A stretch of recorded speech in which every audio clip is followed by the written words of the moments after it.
नमस्कार मंडळी. इतिहास मंचावर तुमच्या सर्वांचं स्वागत. मी चेतन रेगे. प्रत्येक शुक्रवारी आपण इतिहास विषयक विविध विषय घेऊन येथे भेटतो, व्याख्यानं आयोजित करतो, त्याच्यावरती प्रश्नोत्तरे आणि चर्चा अशा प्रकारे त्यांचा वेगवेगळ्या विषयांवरती आपण अभ्यास करतो. आयोजक म्हणून मी स्वतः चेतन, उल्का नगरकर, प्रसाद अथणीकर, माधव गोगावले, शलाका रेगे आणि अनुराधा केळकर या सर्वांचं सहाय्य अशा प्रकारची व्याख्यानं आयोजित करण्यात आहे. आपण गेले 2-3 शुक्रवार एक सुंदर व्याख्यानमाला येथे घेऊन आलो आहोत. अन्नाचा इतिहास. प्रत्येक प्राण्याच्या हवा आणि पाणी यांच्यानंतर प्राथमिक गरजांमध्ये अन्न, वस्त्र, निवारा असतात असे म्हणतात. तर अन्न हे त्यामध्येही पहिले मानले जाते. भारतीय संस्कृतीनं अन्नाचं महत्व फारच सुंदर प्रकारे सांगितलं आहे. आपल्या भोजनापूर्वी आपण एक श्लोक म्हणतो, त्यामध्ये जीवन करी जीवित्वा अन्न हे पूर्ण ब्रह्म उदर भरण नव्हे जाणीजे यज्ञ कर्म असं म्हणतो. तर मंडळी, ही व्याख्यानमाला आयोजित करण्यामध्ये आम्हाला जे आज वक्ते म्हणून लाभलेले आहेत, तर त्यांची ओळख आम्हाला सुजाता महाजन यांनी केले, म्हणून सुजाताताईंचे पण खूप आभार. तर मी व्याख्यानमालेतील अन्नाचा इतिहास या व्याख्यानमालेतील तिसऱ्या पुष्पाचं आज आपण व्याख्यान ऐकणार आहोत. तर त्यासाठी जे वक्ते म्हणून लाभलेले आहेत त्यांची मी आपल्याला ओळख करून देतो. डॉक्टर प्रदीप आपटे सर, तुमचं स्वागत. डॉक्टर प्रदीप आपटे हे भारतातील एक ख्यातनाम अर्थतज्ञ, तत्वज्ञ आणि अग्रणी विचारवंत आहेत. वित्त, विज्ञान, संख्याशास्त्र, गणित, इतिहास, कला, साहित्य, संगीत, भाषा, आहारशास्त्र, कृषी अशा विविध विषयांमध्ये त्यांनी गेली अनेक वर्ष शिक्षण क्षेत्रात आपल्या कर्तृत्वाचा लक्षणीय असा ठसा उमटवलेला आहे. पुणे विद्यापीठ, फर्ग्युसन महाविद्यालय, गोखले संस्था इत्यादी नामवंत शिक्षण संस्थांमध्ये त्यांनी अध्यापन केलं आहे. अजूनही मानद प्राध्यापक म्हणून कार्यरत आहेत. आजवरच्या कारकिर्दीत अनेक शासकीय, निमशासकीय पदे डॉक्टर आपटे सरांनी भूषवली आहेत. जागतिक बँक आणि वर्ल्ड ट्रेड सेंटर इंडियाचे सल्लागार, पुणे स्टॉक एक्सचेंजचे सेबी नॉमिनी डायरेक्टर, महाराष्ट्र राज्य ॲग्रिकल्चर मार्केटिंग बोर्डाच्या सल्लागार समितीचे अध्यक्ष, महाराष्ट्र राज्य WTO वर्किंग ग्रुपचे सदस्य, महाराष्ट्र राज्याच्या 3ऱ्या फायनान्स कमिशनचे सदस्य, भारत सरकारच्या 13व्या फायनान्स कमिशनच्या तज्ञ समितीचे सदस्य इत्यादी महत्वपूर्ण पदभार आणि प्रशासकीय कामकाजाचा दांडगा अनुभव त्यांच्या पाठीशी आहे. विविध विषयांवरील त्यांचे अनेक शोध निबंध आणि अनेक पुस्तकं आजवर प्रकाशित झाली आहेत. अनेक दैनिके, नियतकालिके आणि मासिकांमधून मराठी आणि इंग्रजी भाषेतून त्यांनी विपुल लेखन केले आहे. एवढ्या क्षेत्रांमध्ये सखोल ज्ञान आणि गाढा कार्यानुभव असलेली ही व्यक्ती अत्यंत निगर्वी, ज्ञानदानात काहीही हातचं न राखता भरभरून देणारी असल्यामुळे विद्यार्थी प्रिय, जगमित्र अशी म्हणावी लागेल. खाद्य संस्कृती हे त्यांचं पुस्तक लवकरच प्रकाशित होत आहे. याच विषयावरचा त्यांचा नवा दृष्टिकोन आपल्याला अन्नाचा इतिहास या व्याख्यानमालेतून ऐकायला मिळणार आहे. मंडळी, या व्याख्यानमालेतलं हे तिसरं पुष्प गुंफण्याची मी त्यांना विनंती करतो. डॉक्टर प्रदीप आपटे सर, धन्यवाद. कशा रीतीनं आपण त्या उपलब्ध पुराव्याची सांगड घालणार, संगती लावणार किंवा त्याच्यातून जी काही तयार व्हायची ती जे पूर्वी घडून गेलं अशा अर्थानं जो इतिहास असतो, त्याची जी कथा सांगायची ती कशी सांगायची असा एक महत्वाचा प्रश्न असतो.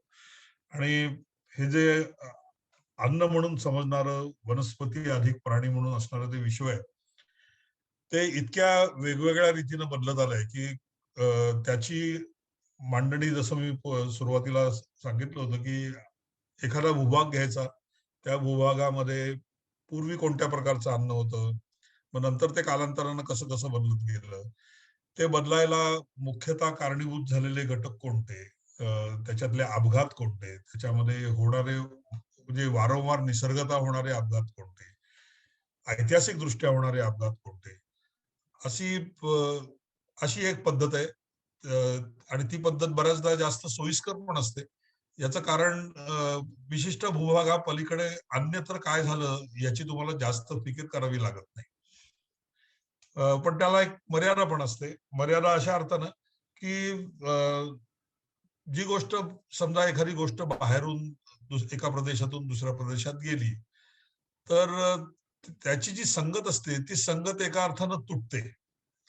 तर ती लक्षात यावी आणि ती लक्षात राहावी इतिहास लिहिणाऱ्यांना आणि इतिहास वाचणाऱ्यांना. म्हणून बऱ्याचदा असं असतं, की भूभागावरती मर्यादा घेण्याच्या ऐवजी ज्या गोष्टी अन्न म्हणून उद्भवत गेल्या, एकाच ठिकाणी नाही, अनेक ठिकाणी उद्भवत गेल्या, त्यांचंच सूत्र पकडून लिहिणं हे बऱ्याचदा अधिक जास्त सोयीस्कर पडतं.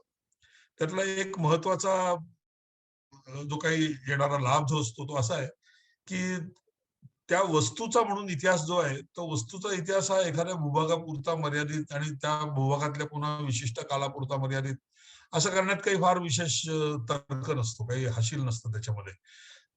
म्हणून मी याचा जो इतिहास लिहायचा जो काही अल्प प्रयत्न केला आहे, त्याच्यामध्ये तो मुख्यतः वस्तू रूपाने लिहिलेला आहे.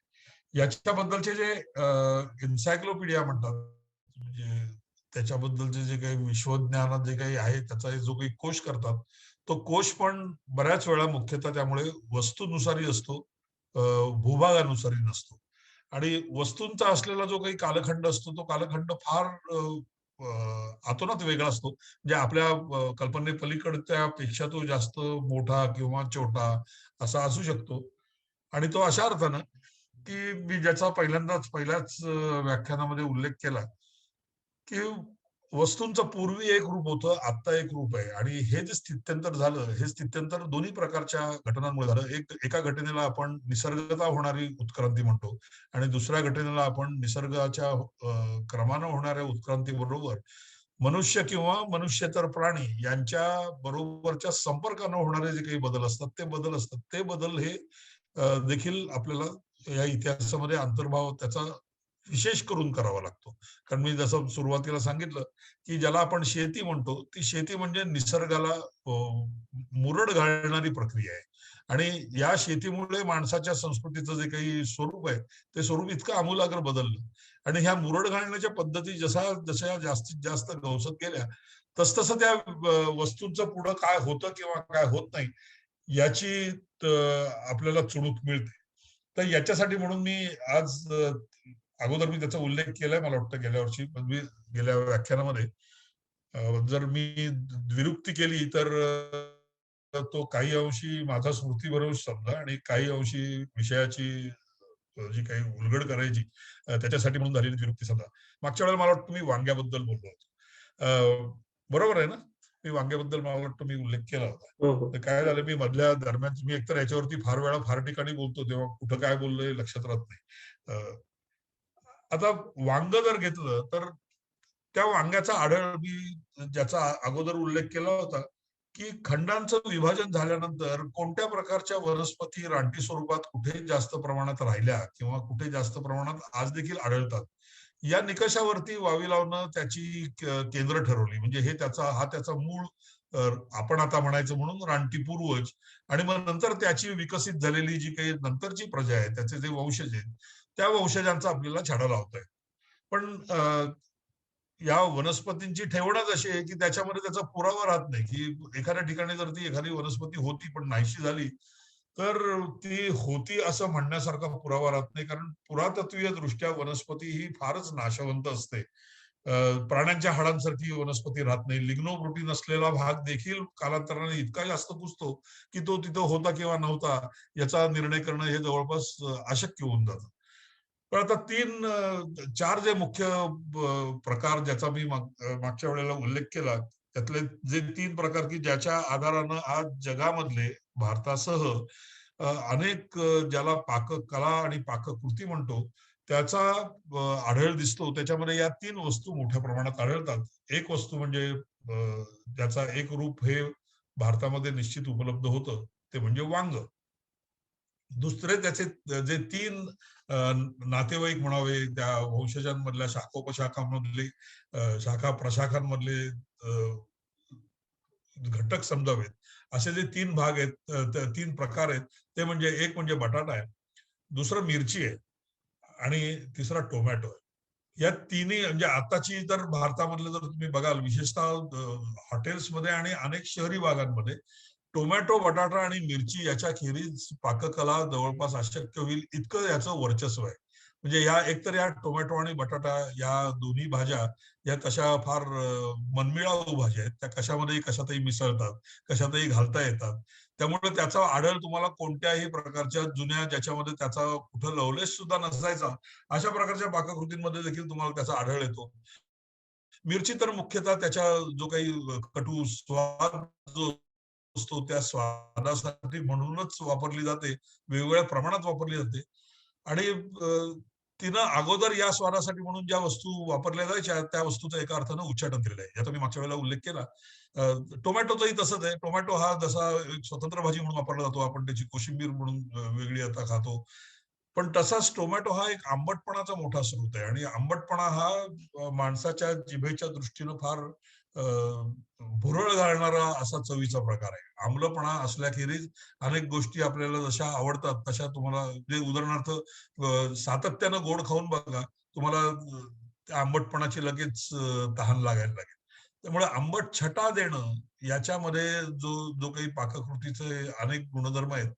उदाहरणार्थ, एखादी गोष्ट तिखट असेल, त्याचा मी नंतर उल्लेख करणार आहे. मिरचीमध्ये जास्त मिरची झाली असेल तर त्याच्यावरती लिंबू पिळा. याचं कारण त्या कॅप्सेसायनिन मध्ये त्याला डॉमिनेट करू शकणारा, त्याच्यावरती वर्चस्व गाजवणारा जो आंबटपणा आहे, तो आंबटपणा हा लिंबातून किंवा चिंचेतून जर मिळाला तर ती वस्तू ही चवीला नुसती वेगळी लागत नाही, ती जास्त सुसह्य होते, सुखकर होते. असे जे काही गुणधर्म जे आहेत, उदाहरणार्थ आंबटपणा टोमॅटोचा, हा टोमॅटोचा आंबटपणा हा अनेक वस्तूंच्या एका अर्थानं मुळावर उठल्यासारखा आहे. उदाहरणार्थ चिंच, अनारदाना, कैरी, म्हणजे कैरीचं जे वाळवून आमचूर म्हणून जे ठेवतात आणि ते आंबटपणासाठी वापरतात ते, लिंबू, इडलिंबू, अशा अनेक गोष्टींचं उच्चाटन जितक्या प्रमाणात या गोष्टी पूर्वी लागायच्या त्याच्यापेक्षा आज कमी प्रमाणात लागतात. याचं कारण टोमॅटो हा आंबटपणाचा गुणधर्म असलेलं जे फळ आहे, ते एकाच वेळेला भाजी आणि आंबटपणा दोन्ही देतं. त्यामुळे टोमॅटोचा वापर आणि वर्चस्व मोठ्या प्रमाणात वाढलेलं दिसतं. तर ही आता या म्हटलं तर एका मोठ्या कुळामध्ये असलेल्या 4 वेगवेगळ्या, अगदी वेगवेगळ्या प्रकारच्या चवी आणि गुणधर्म असलेल्या या वस्तू आहेत आणि यांचा प्रादुर्भाव म्हणा किंवा सुदूरभाव म्हणा, हा कसा झाला, याचा इतिहास हा फार रंजक आहे. कारण फार छोट्या कालावधीमध्ये झालेले हे बदल आहेत. उदाहरणार्थ वांग जर घेतलं तर वांग हे जगभर खूप ठिकाणी होतं. म्हणजे उदाहरणार्थ तुर्कस्तान घ्या, म्हणजे सेंट्रल एशियन रिपब्लिक्स आणि पलीकडचा तुर्कस्तान. तुर्की लोक फार अभिमानानं असं सांगतात की आम्ही वांग्याचे कमीत कमी वेगवेगळे 40 पदार्थ करतो. इतका वांग हे तुर्की लोकांमध्ये फार पूर्वीपासून लोकप्रिय आहे.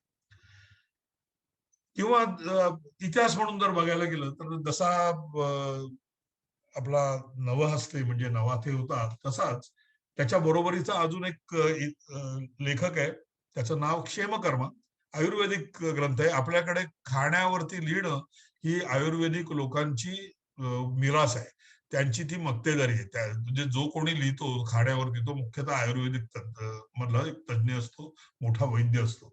तर तसा हा क्षेमकर्मा आहे. पण त्याच्यामध्ये जेवढं पाकशास्त्राचं आणि त्या वस्तूंचं कौतुकपूर्वक वर्णन आहे, ते वर्णन हे नवहस्तेच्या वर्णनापेक्षा जरा जास्त अधिक उजव आहे. मी तुम्हाला त्याचे अजून 1-2 प्रकार नंतर सांगतो.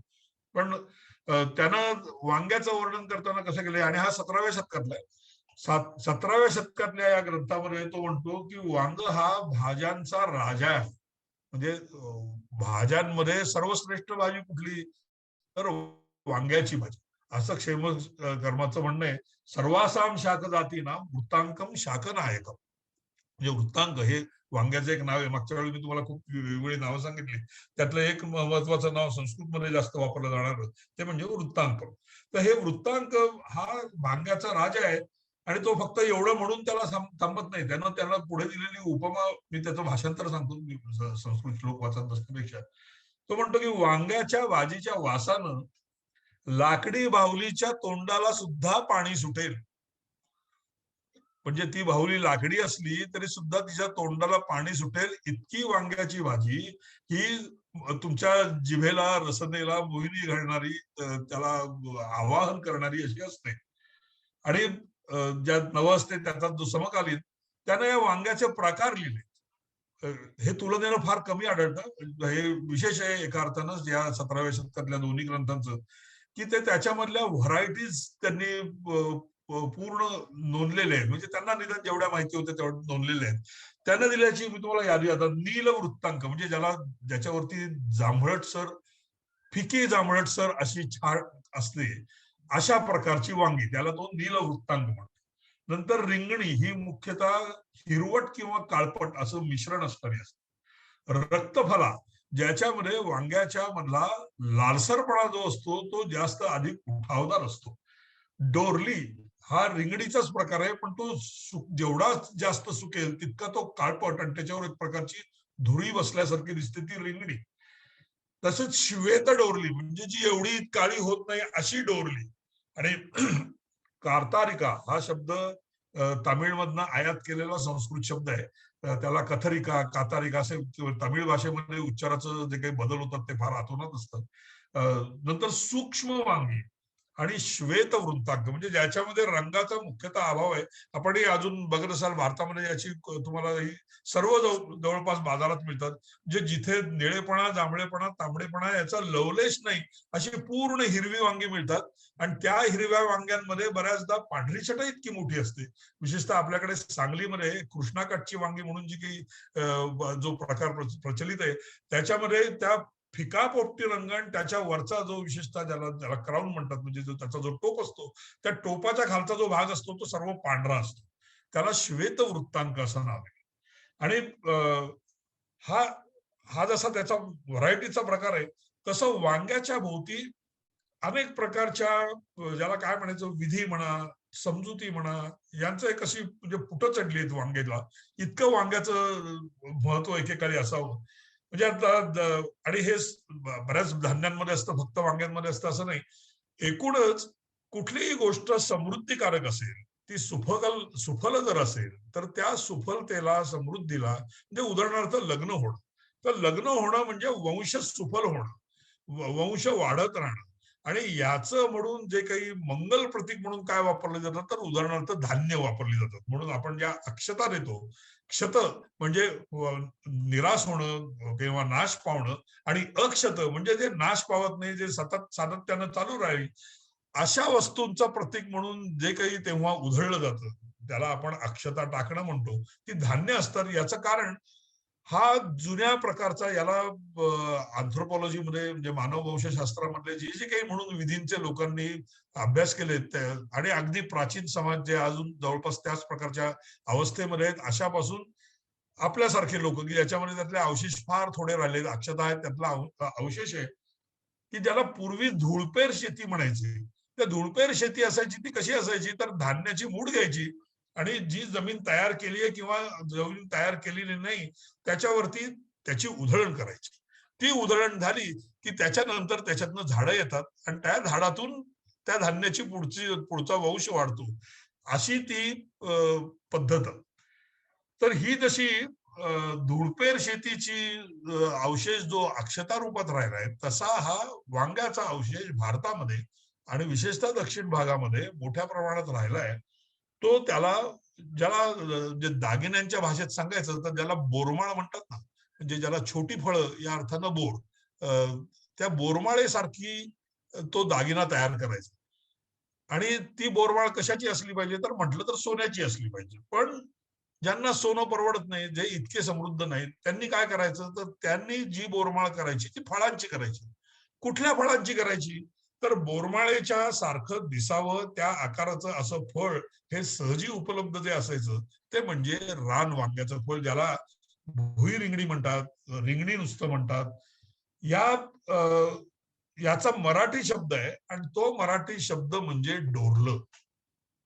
आणि हे डोरलं म्हणजे ही रिंगणीची छोटी जी फळं असतात त्या फळांची माळ करायची आणि ती गळ्यात घालायची. आणि हे फळ शोधण्याचं या भागातलं एक महत्वाचं कारण असं की या फळाची तुम्हाला जी काही दृष्ट लागू शकते ती दृष्ट हटवण्याची क्षमता आहे, असा त्याच्याबद्दलचा समज आहे.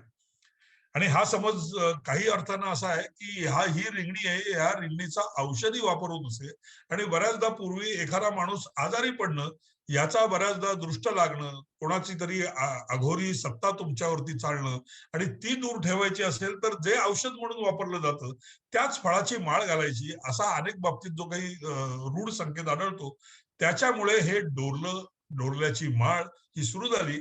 आणि मी जो मागच्या वेळेला उल्लेख केला होता की मंगळसूत्र आपण ज्याला म्हणतो त्याच्यातले जे काळे मणी असतात ते काळे पण हे या मुख्यतः काळ्या रिंगणीच्या फळांचे म्हणजे रान वांग्याची माळ असल्यामुळे त्याला ते काळेपणा होतं. आणि हा जो डोरलं शब्द जो आहे तो डोरलं शब्द आता तितकासा मराठीमध्ये प्रचारात राहिलेला नाही, पण एका गाण्यामध्ये मात्र तो विशेष करून आलेला आहे.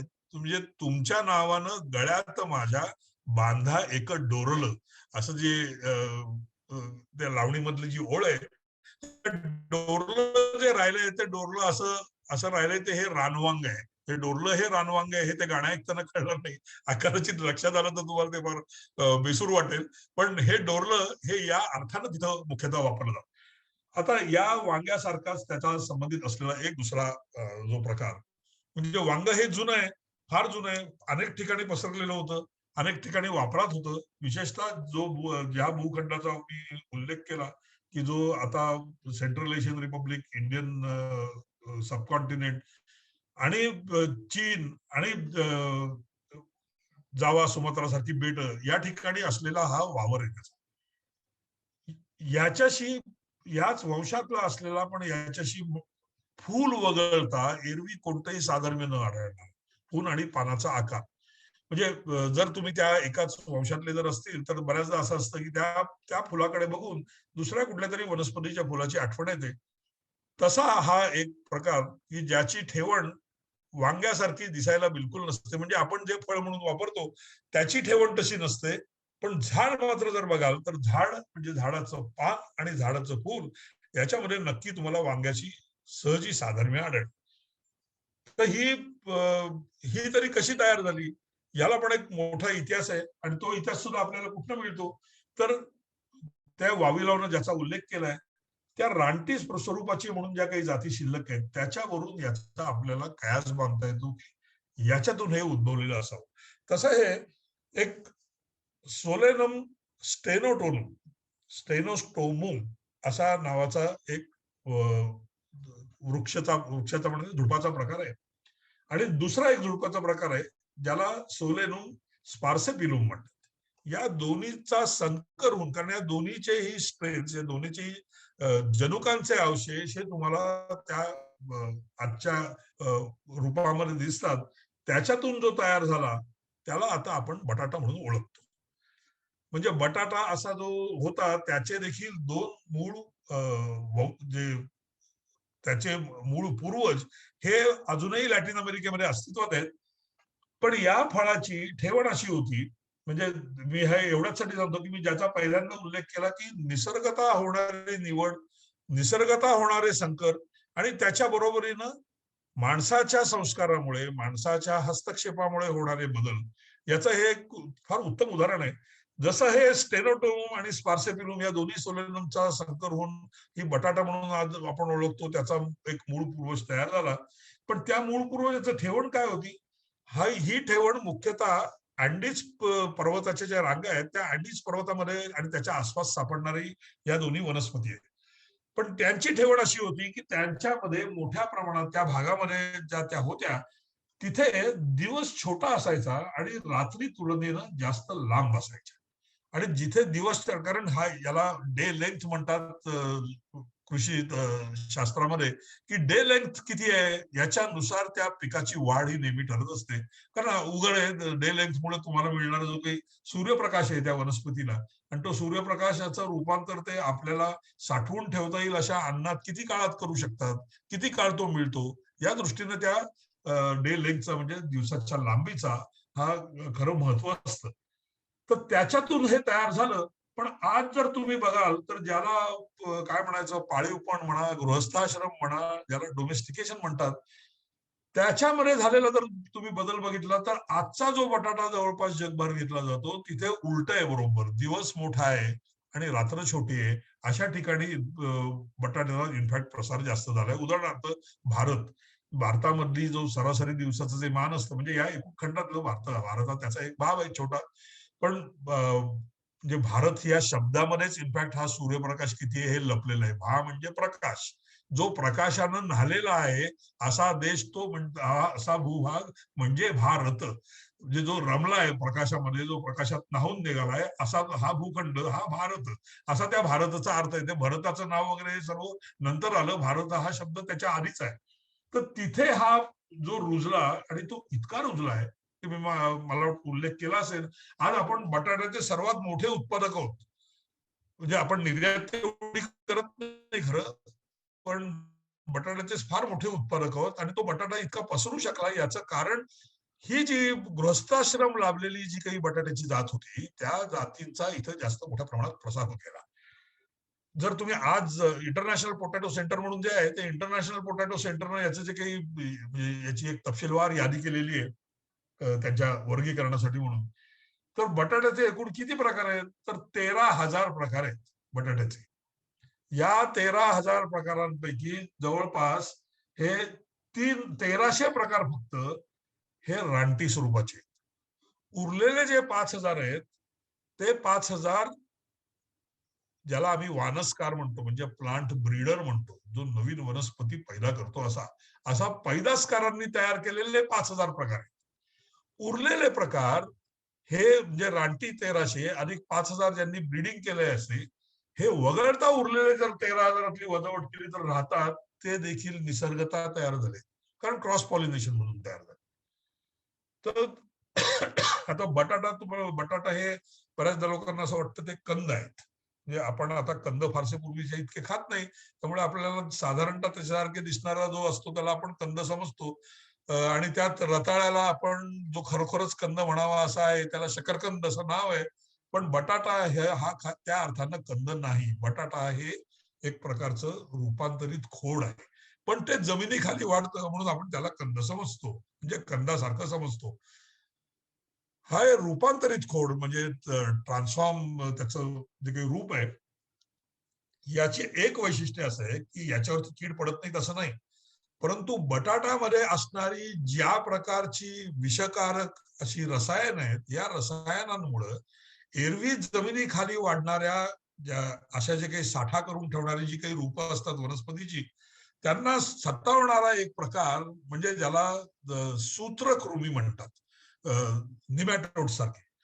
तर हे सूत्रकृमी किंवा ज्याला आपण जंतुजीव म्हणजे बॅक्टेरियल ब्लाइट म्हणतो, त्या बॅक्टेरियल ब्लाइटला देखील तोंड देणाऱ्या अनेक व्हरायटी आहेत. याचा एक दुसरं म्हणजे याचा उल्लेख करायचं कारण नंतर तुमच्या लक्षात येईल. विशेषतः या ज्या रानटी जाती आहेत त्या रानटी जातींमध्ये याची क्षमता फार मोठी आहे. म्हणजे अशा प्रकारची तोंड देण्याची क्षमता, प्रतिकार शक्ती आणि क्षमता खूप मोठी आहे.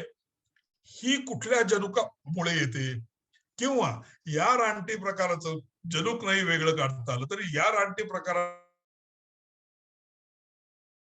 जर दुसऱ्या कशाचा तर त्याच्यामध्ये हा गुणधर्म म्हणजे सूत्रकृमींना किंवा जीवजंतू प्रकारच्या ज्या काही रोगराई असतात पडणाऱ्या त्याला तोंड देणारा एखादा बटाट्याचा प्रकार तयार करता येईल या आशेनं नेहमी जे वानसकार म्हणजे जे पैदासकार असतात, जे नवीन वनस्पती प्रकार तयार करतात ते या दृष्टीनं त्याच्याकडे बघत असतात. म्हणून रानटी जाती महत्वाच्या आहेत. म्हणून रानटी जातींचं जतन आणि संवर्धन हे महत्वाचं आहे. कारण बऱ्याचदा लोक म्हणतात की नाही जसा निसर्ग जसा पूर्वी होता तसाच राहायला पाहिजे. याचं एक निदान मनुष्याच्या हिताच्या दृष्टीनं असणारं सबळ चांगलं महत्वाचं कारण ज्याच्यामुळे लोक ह्या जतनाला सहजी पाठिंबा देतील ते म्हणजे ज्या गोष्टी एकेकाळी वनस्पतींमध्ये होत्या पण आज ज्या वनस्पतींचा आढळ होतो त्याच्यामध्ये त्या एकतर नाश पावल्या आहेत किंवा क्षीण झाल्या आहेत. त्याची जर समजा बळकटी करायची असेल तर अशा प्रकारच्या निसर्गतः उपलब्ध असणाऱ्या रानटी जातींचं फार मोल आहे. म्हणून हे जे 1,300 प्रकार रानटी बटाट्यांचे मी सांगितले यांचं जतन करण्याची फार मोठ्या प्रमाणात खबरदारी घेतली जाते. आता जेव्हा पहिल्यांदा हे स्पॅनिश लोकांना मुख्यतः ही सापडलेली अँडीज रिजन मधली ही वनस्पती होती, हे 16व्या शतकापर्यंत जेव्हा तिथे पोचले आणि ते बटाटे आणायला लागले, त्यावेळेला त्यांनी खाल्लेला जो बटाटा होता, तो बटाटा चांगल्यापैकी विषकारक होता. म्हणजे तो जसाच्या तसा खाणं हे जवळपास अशक्य असायचं. तर त्या स्पॅनिश दर्यावर्दींनी या बटाट्याचं अन्न म्हणून कसा वापर करायचा याची जी काही प्रक्रिया दिली आहे, ती प्रक्रिया मी तुम्हाला थोडक्यात सांगतो. ही मुख्यतः त्याच्यामध्ये आम्ही त्याला ग्लायको अल्कोलाइड्स म्हणतो. ही विषारी प्रकाराचा मोठं नाव आहे. तर आणि ती चांगली कडवट असतात. अर्थातच अल्कोलाइड असल्यावरती मुख्यतः ती कडवट असतात. तर ते काढून कसं टाकायचं, तर त्याच्यासाठी त्यांनी लिहून ठेवलेलं जे वर्णन आहे, ते वर्णन असं आहे की बटाटे रात्री थंड असे ठिकाणी थिजवून ठेवायचे, पाणी घालून ठेवायचं त्याच्यामध्ये, म्हणजे टेम्परेचर कमी झालं की ते बटाटे थिजतात. मग ते दिवसा सावलीत वाळवायचे, मग पुन्हा पाणी निचरून जावा म्हणून तर ठेचायचे, म्हणजे आत राहिलेलं जे पाणी असतं ते काढून टाकायचं म्हणून ते ठेचायचे आणि मग पुन्हा आठवडाभर पाण्यात भिजवून ठेवायचे. म्हणजे आधी तो न ठेचता भिजवायचा, तो थिजवून भिजवायचा, म्हणजे मग त्याच्यामध्ये आपोआप जे पाणी तयार साचतं आतलं ते ठेचून बाहेर काढायचं. मग पुन्हा ते ठेचलेले बटाटे हे पाण्यात भिजवायचे, परत बाहेर काढायचे, पुन्हा ते कडक उन्हात वाळवायचे आणि असं कडक उन्हात वाळवल्यानंतर त्याचं जे पीठ होतं, ते पीठ आणि तो ते ठेचलेले असतात त्याच्याबरोबर त्याच्यामध्ये आतला जो स्टार्च असतो तो बाहेर येतो, पण त्याचा एक पांढरा थर बसतो वगैरे, असं सर्व त्याच्यामध्ये वर्णन आहे. तो पांढरा बाबुद्रा त्याच्यावरती त्या वाळवण्यावर कसा जमतो. आणि असे वाळवण झालेले जे बटाटे त्याचं ते वेगळं नाव होतं, ते त्यांना तिथल्या स्थानिक भाषेतून कळलं होतं, त्याला म्हणायचे खुनो. हा जो खुनो असतो, हा खुनो इतर कशाबरोबरही मिसळून खाता येतो. म्हणजे एवढी सगळी सव्यापसव्य केल्यानंतर मग बटाटा हा खाद्य म्हणून वापरता येतो. इतका तो कडू आणि इतका तो विषारी असेल, असं ते 16व्या शतकातलं वर्णन आहे. आजचा बटाटा सोलताना या लोकांना श्रद्धांजली वाहून मग बटाटे सोलायला लागला. कारण यांनी पहिल्यांदा हे फळ इतकी कटकट असताना त्यांनी शोधलं. अर्थातच त्यांनी शोधलं, याचं कारण असं होतं, अन्य कोणत्याही प्रकारची म्हणजे ज्याला आपण पीठ म्हणावं, बटाट्याकडे लक्ष द्यायचं एक महत्वाचं कारण असं होतं की पिठाचं काहीतरी करता येतं. हा क्युलिनरी मधला, म्हणजे जी काही आपण पाकसंस्कृती म्हणतो, कला म्हणतो, त्याच्यामधला एक महत्वाचा वाटा होता. जितका मका पाहिजे तेवढा मिळायचा नाही. राजगिरा त्यांना सहजी हाताळता यायचा नाही, म्हणून त्यांना याचं अप्रूप वाटत होतं. कारण एरवी मका आणि राजगिरा ही दोन तिथल्या वनस्पती होत्या, ज्या मुख्यतः अन्नकारक वनस्पती म्हणून तिथल्या प्रचारामध्ये होत्या. मग याच्यामध्ये भर घालायला काय चालू शकतं? फार काय, कुठल्याही प्रकारचा मांस जर असेल तर त्याला जो काही एक म्हणजे मांस शिजल्यानंतर त्याचं उलट, म्हणजे ज्याला आपण याखनी म्हणतो होता, किंवा त्याची सुटलेलं जे पाणी असतं, ज्याला आपण स्टॉक म्हणतो हल्ली, तो स्टॉक पिणं याच्या खेरीज जर तुम्हाला काय करायचं असेल तर दाटपणा द्यायला पाहिजे. मग हा दाटपणा द्यायला काय उपयोग असू शकतो, जे आता चीनी लोकांमुळे आपल्याकडेही होतं, मुख्यतः तवकीर वापरायची उदाहरणार्थ. तर तो दाटपणा येण्यासाठी म्हणून जे पीठ वापरायचं, ते पीठ म्हणून बटाटा मुख्यतः वापरला जायचा. म्हणजे तो कशामध्ये मिसळून खाल्ला, म्हणजे ती जी त्याच्यामध्ये सुटलेलं जे पाणी असतं, त्याच्यामध्ये घातलेले इतर मसाले, मीठ बीठ जे असतं, ते जर सूप सारखे जरी प्यायचे असतील तर त्याला पाण्याचं रूप न देता थोडा जरा दाटपणा द्यायचा असेल तर त्याच्यासाठी हे वाळवलेल्या बटाट्याचं पीठ ते मुख्यतः वापरायचे. आणि ह्या प्रकारचं तयार केलेलं, म्हटलं तर थोडं रस सुटलेलं, पण तो रस जाडसर झालेलं, कशामुळे तर बटाट्याच्या पिठामुळे. असंच मुख्यतः जेव्हा स्पॅनिश लोक इथून मोठ्या प्रमाणात मजूर पकडून न्यायचे आणि खाणीमधल्या मजुरांना जी काही सकाळी दुपारी जेवण द्यायला लागायचं, ते जेवण या प्रकारचं असल्यामुळे जर तुम्हाला खुनो नसेल तर मग ते जेवण लोकांना आवडायचं नाही. मग ते बंड करायचे, मग ते मारामारी करायचे, ते अन्न फेकून द्यायचे. त्यामुळे खुनोचा तुटवडा पडू नये म्हणून अगोदर या प्रकारची तजवीज करून ठेवायची. असं सुद्धा त्याच्यामध्ये खुनो म्हणजे हा मगाशी मी जो वर्णन केला तो वाळवलेल्या बटाट्याच्या पिठाचा प्रकार. आणि हा मांसामध्ये घालून जर दिला तर माणसं आनंदानं खातात. जर तो नसेल तर माणसं तक्रार करतात, बंड करतात, मारामारी करतात, हमरी-तुमरीवरती येतात, असं त्याच्यामध्ये नोंदलेलं आहे. जेव्हा त्याच्यामधली एक विशेष मजेशीर गोष्ट अशी आहे, तिथे एक आयमारा नावाची एक छोटी जमात होती. त्या जमातीतल्या या लोकांचं खरं कौतुक एवढ्यासाठी केलं पाहिजे. आता ही एवढीशी छोटीशी जमात, त्यांची जी काही होती त्यांच्या कानावर पडलेली ती भाषा, त्या भाषेची देखील त्यांनी नुसती नोंद नाही केली, त्या आयमारा भाषेचा देखील छोटा शब्दकोश केलेला आहे. आणि या आयमारा शब्दकोशामध्ये त्यांच्या असं लक्षात आलं तो कोश करताना बटाट्याचा एक अजून विशेष वापर या लोकांना माहिती होता. तो वापर म्हणजे काळ मोजायचा. म्हणजे आपण जसं सेकंद, तास, मिनिट वगैरे जे म्हणतो, याची आता आपण आपल्या सरावानं पडली आहेत म्हणून शोधून काढलेली, आता वापरत असलेली अशी ही सर्व काळाची मोजमाप आहेत.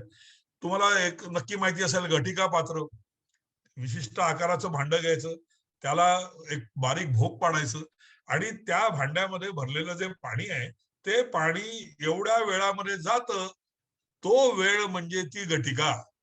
हे जसं आपण खरं तर वस्तुरूपात व्याख्यित केलेला काळ आहे. घटिका पात्रामध्ये इतकी घटिका गेली म्हणजे साधारण 24 मिनिटं गेली, समजा उदाहरणार्थ धरू. तर 24 मिनिटं गेली हे आपल्याला कसं कळणार? तर ते घटिका पात्र मोकळं झालं त्याच्यावरून कळणार.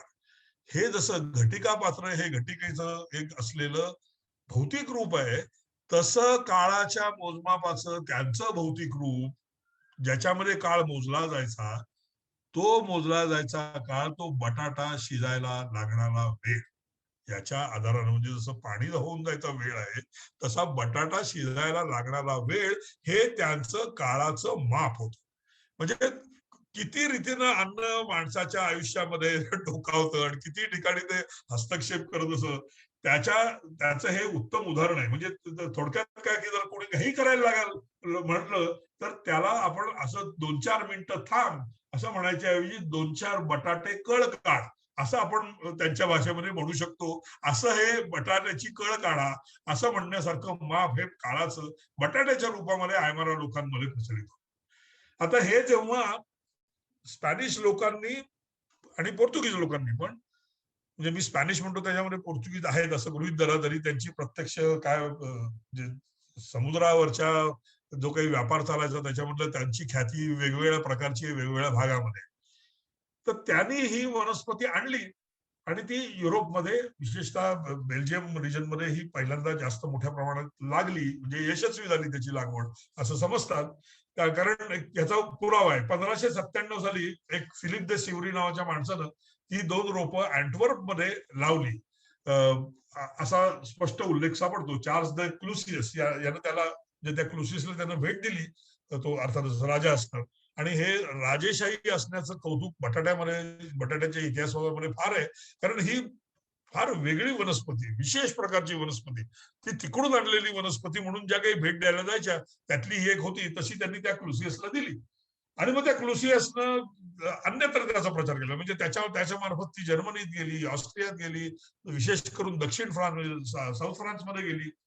आणि ही याचा यशस्वीपणामुळे हे जे ह्याचा प्रसार करणारे जे लोक असतात ना, ते जसे शेतकरी असतात तसेच तितके, विशेषतः श्रीमंत घराण्यांमध्ये त्यांच्याकडे काम करणारे जे माळी लोक असतात, त्या माळी लोकांमध्ये एकदा याची खूण पटली की त्या वनस्पतीचा फार झपाट्यानं प्रसार होतो.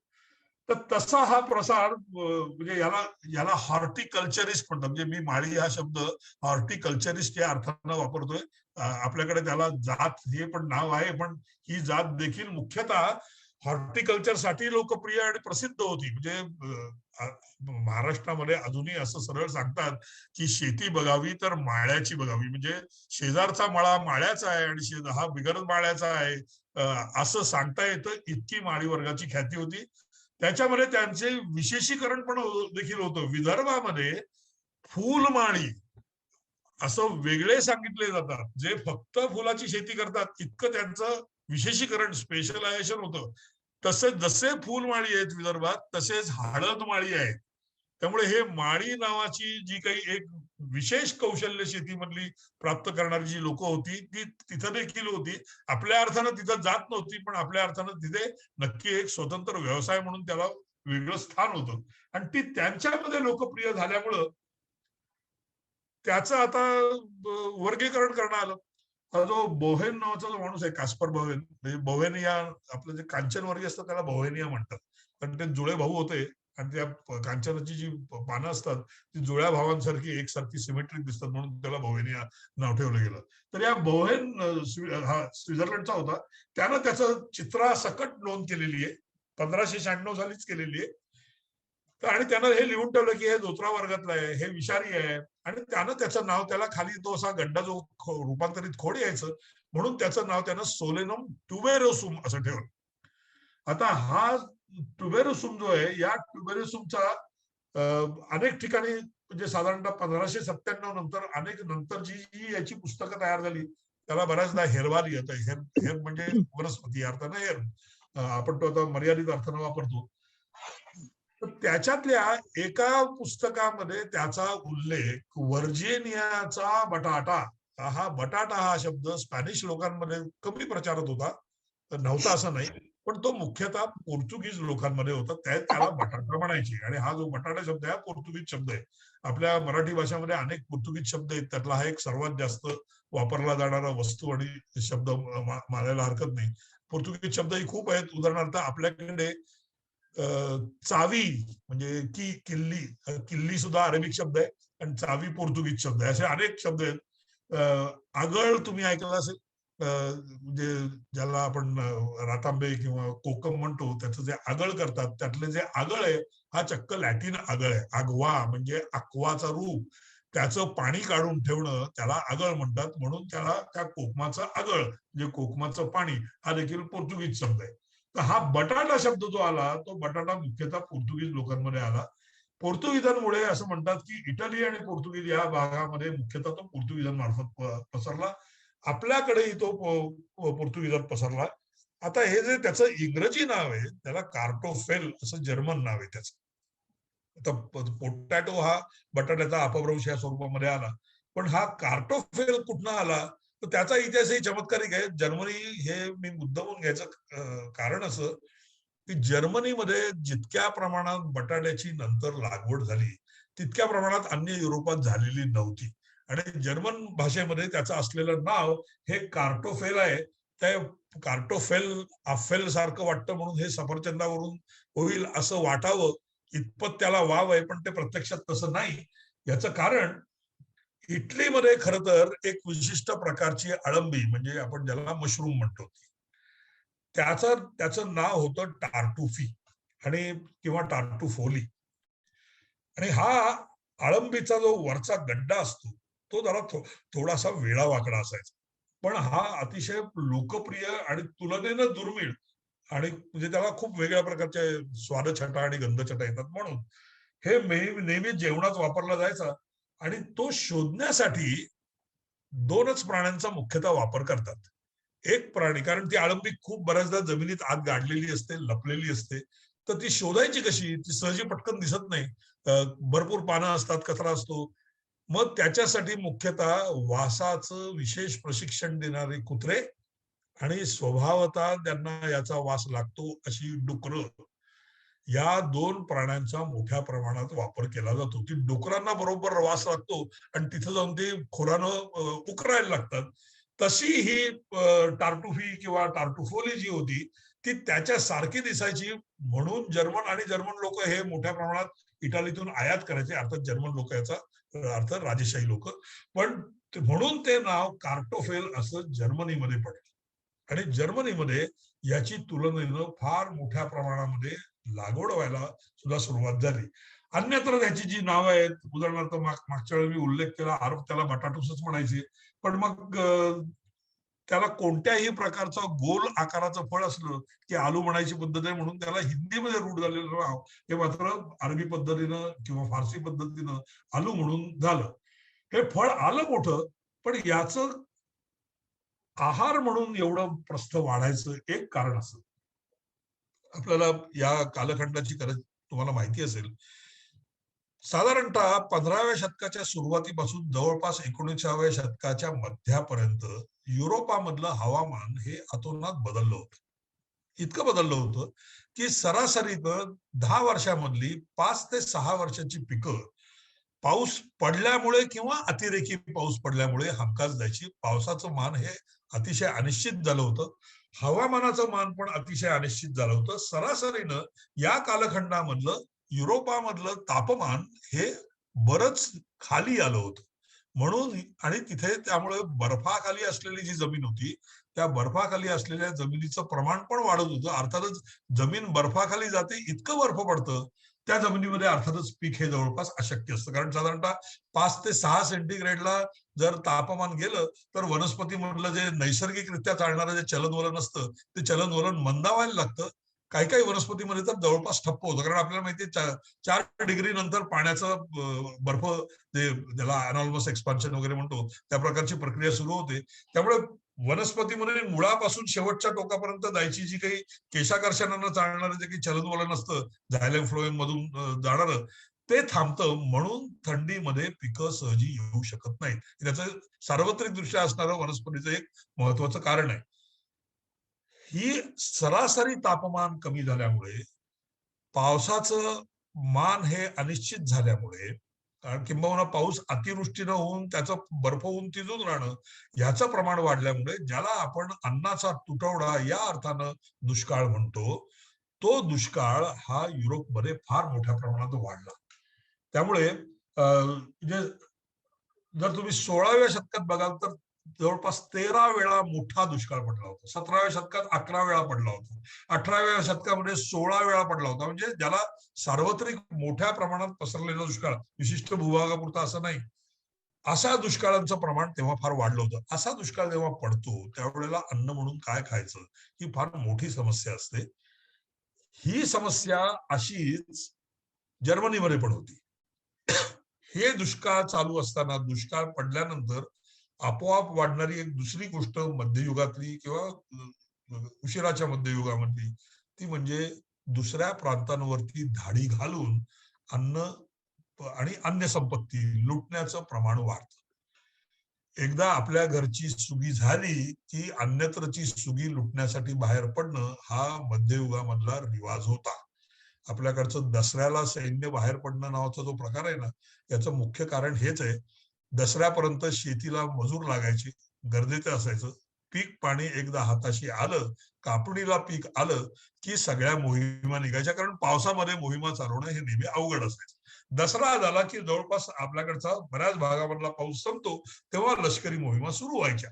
तशाच लष्करी मोहिमा दुष्काळामुळे देखील युरोपामध्ये चालायच्या आणि तिथं जाऊन अन्नाचा साठा त्याच्यावरती कब्जा करणं हा त्याच्यामधला एक महत्वाचा हेतू असायचा. आणि जेव्हा जेव्हा लष्कर जातं त्यावेळेला त्यांना अन्न लागतंच. त्यामुळे अन्नाचा कब्जा करणं ही जणू काही लष्कराची नेमून दिलेली जबाबदारी असते. पहिल्यांदा स्वतःचं पोट बघा, दुसरं जे असेल ते साठवून ठेवा, अन्य मोहिमेत वापरा किंवा माघारी घरी घेऊन जा, म्हणजे मायदेशी घेऊन जा. या प्रकारामध्ये बटाटा या वनस्पतीचं एक वैशिष्ट्य होतं, जे जर्मन लोकांनी हेरलं, जर्मन राजांनी हेरलं. त्यावेळेला अनेक जर्मन राजे होते. साधारणतः 36-37 असे छोटे छोटे जर्मन प्रांत होते, ऑस्ट्रिया धरून. जेव्हा सैन्याची धाड यायची तेव्हा त्यांना उभं पीक कापून घेता यायचं, कोठारातलं धान्य लुटता यायचं. बटाटा मात्र जमिनीत गाडलेला राहायचा. त्यामुळे ही धाड येऊन गेल्यानंतर देखील शिल्लक राहणारं जे काही अन्न प्रकार जो होता तो बटाट्याच्या स्वरूपामध्ये असायचा. आणि हा बटाटा ती जी सर्व मगाशी स्पॅनिश लोकांनी लिहून ठेवलेली त्याची प्रक्रिया सांगितली, त्या प्रक्रियेप्रमाणे रटा रटा रटा शिजवायचे, फोडायचे आणि शिजवायचे. मग नंतर पाणी काढून टाकायचे आणि उरलेलं जे पीठ आहे, हे उरलेलं पीठ सैन्याला, आणि जर सैन्य नको असेल किंवा सैन्याला देण्याची गरज नसेल तर कैद्यांना दिलं जायचं. कारण एकदा कैदी, निदान काही कैदी असायचे की ज्यांना जिवंत ठेवणं ही राज्यकर्त्याची, म्हणजे कैदी, त्यांना कैदी करणाऱ्या लोकांची जबाबदारी असायची. त्यावेळेला त्यांना जिवंत ठेवण्यासाठी म्हणून जे अन्न दिलं जायचं त्या अन्नामध्ये मोठ्या प्रमाणात जर्मनीत बटाट्याचा वापर सुरू झाला. हे बटाट्याचा वापर तिथं सुरू झाला, हे विशेष करून सांगायचं कारण असं की प्रशियन दुष्काळ जो होता 1774चा, 18व्या शतकातला जो मोठा दुष्काळ होता, तिथे अन्न टंचाई झाली. हे लोक तेव्हा तुरुंगातल्या लोकांना, कैद्यांना हे अन्न म्हणून देत होते. पण माणसानं ते खावं का नाही, असा हा मोठा धार्मिक प्रश्न लोकांना पडला. आणि मी धार्मिक प्रश्न म्हणतो याचा युरोपामधला अर्थ हा मुख्यतः ख्रिस्ती परंपरेशी संबंधित असतो. आणि खरं तर फक्त ख्रिस्ती परंपरेसाठी नाही, तर एकूणच ज्याला आपण जुदाईक परंपरा म्हणतो त्याच्याशी हा संबंध आहे. कारण या प्रकारच्या धर्माचा प्रभाव असलेल्या देशांमध्ये माणसासाठी योग्य असं अन्न कुठलं, हे याचा निर्णय करण्याचा मुख्य राजमार्ग म्हणजे धर्मग्रंथाकडे बघणं असा आहे. धर्मग्रंथाकडे बघणं म्हणजे काय, तर त्याच्यातही विशेष करून जी वादळानंतर नोहाची जी काही नौका होती, त्या नौकेमध्ये जे त्यांनी प्राणी भरले, ज्या वनस्पती भरल्या, आणि मग तो सुखरूप येऊन पोचला, आणि मग नंतर असं कालांतरानं ते वादळ ओसरलं. वादळ ओसरल्याची खूण ही कशी ओळखायची, असं ते सर्व वर्णन येतं. तुम्ही ओल्ड टेस्टमेंट वाचलं असेल तर त्यांना लक्षात आलं कशा अर्थानं वादळ ओसरलं. कारण त्यांचं जे जहाज होतं त्या जहाजाच्या शिडावरती एक पक्षी येऊन बसला. त्या पक्ष्याच्या चोचीमध्ये ऑलिव्हची डहाळी होती. म्हणून ऑलिव्हची डहाळी पुढं करणं, ऑलिव्हची डहाळी हे मैत्रीचं प्रतीक म्हणून वापरणं, हे जे सगळे संकेत आले, याचं मूळ तुम्हाला त्या ओल्ड टेस्टामेंट मध्ये सापडेल. त्या ऑलिव्हच्या डहाळीवरून ओळखलं की आता वादळ संपलंय, ज्या पक्षाला ही ऑलिव्हची डहाळी तोंडात धरून फिरावं अशी डहाळी उपलब्ध आहे. आणि मग त्या जहाजामध्ये जे आणलेले जे सगळे लोक उपयुक्त माणसासाठी म्हणून जे काही होतं, कारण त्याला सांगितलं होतं हे वर, हे वर, हे वर, आणि तू या जहाजातून जा, म्हणजे तू वाचशील आणि सुरक्षित राहशील. त्याच्यामध्ये याचा उल्लेख ज्याचा आहे ते अन्न हे माणसासाठी असलेलं ग्राह्य अन्न.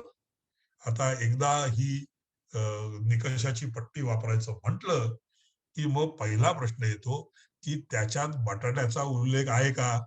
जर नसेल तर ते माणसानं खायच्या लायकीचं अन्न नाही, कारण हे माणसासाठी तयार झालेलं अन्न नाही. लक्षात ठेवा, फार गांभीर्यानं घेण्यासारखी गोष्ट ही आहे. याचं कारण फार काळपर्यंत म्हणजे जवळपास नंतरची 100 वर्ष युरोपातला हा ना तो भाग या प्रश्नाचा खल करत होता. याचा विचार करत होता की हे मनुष्यलायक खाद्य आहे का नाही आहे, आणि याचा जो काही निवाडा करायचा त्याचा पहिला निकष म्हणजे याचा बायबलमध्ये उल्लेख सापडतो का नाही सापडत, याच्यावरती त्याची खाद्यपणा हा ठरणार होता. फ्रेडरिक द ग्रेटला याची अर्थातच अडचण भासायला लागली. मग त्यानं आपली तलवार उपसली. मी सांगतोय ना की हे खायच्या लायकीचं आहे, मग हे लावलंच पाहिजे. तुम्हाला माहिती या समाजामध्ये, म्हणजे ख्रिस्ती समाजामध्ये, हा वेगवेगळ्या रीतीनं वेगवेगळ्या काळात उद्भवलेला प्रश्न आहे की देवाची आज्ञा महत्वाची, म्हणजे बायबल मधलं वचन महत्वाचं, आणि ते सांगणारा धर्मगुरू मोठा का राजा मोठा. बेकेटची गोष्ट जी आहे ती बेकेटची गोष्ट तर मुळात या द्वंद्वावरतीच आहे की स्वर्गाचा राजा देव आहे आणि खालचा राजा मी आहे, असं ते सर्व भांडण आहे. आणि तू इथे जास्त डवळाडवळ करू नको, मी सांगतो तसंच तू वाग, असा तो बेकेट बरोबर झालेला सर्व विवाद आहे. तर फ्रेडरिकनं तर याची रोपं वाटायला सुरुवात केली. मगाशी जे सांगितलं, माडी लोकांमध्ये लोकप्रिय होणं म्हणजे त्याची नर्सरी तयार होणं. नर्सरी असल्यामुळे याची लागवडीसाठी रोपं वाटायला सुरुवात झाली आणि त्याच्या मार्फत शेतकऱ्यांमध्ये याचा प्रचार झाला.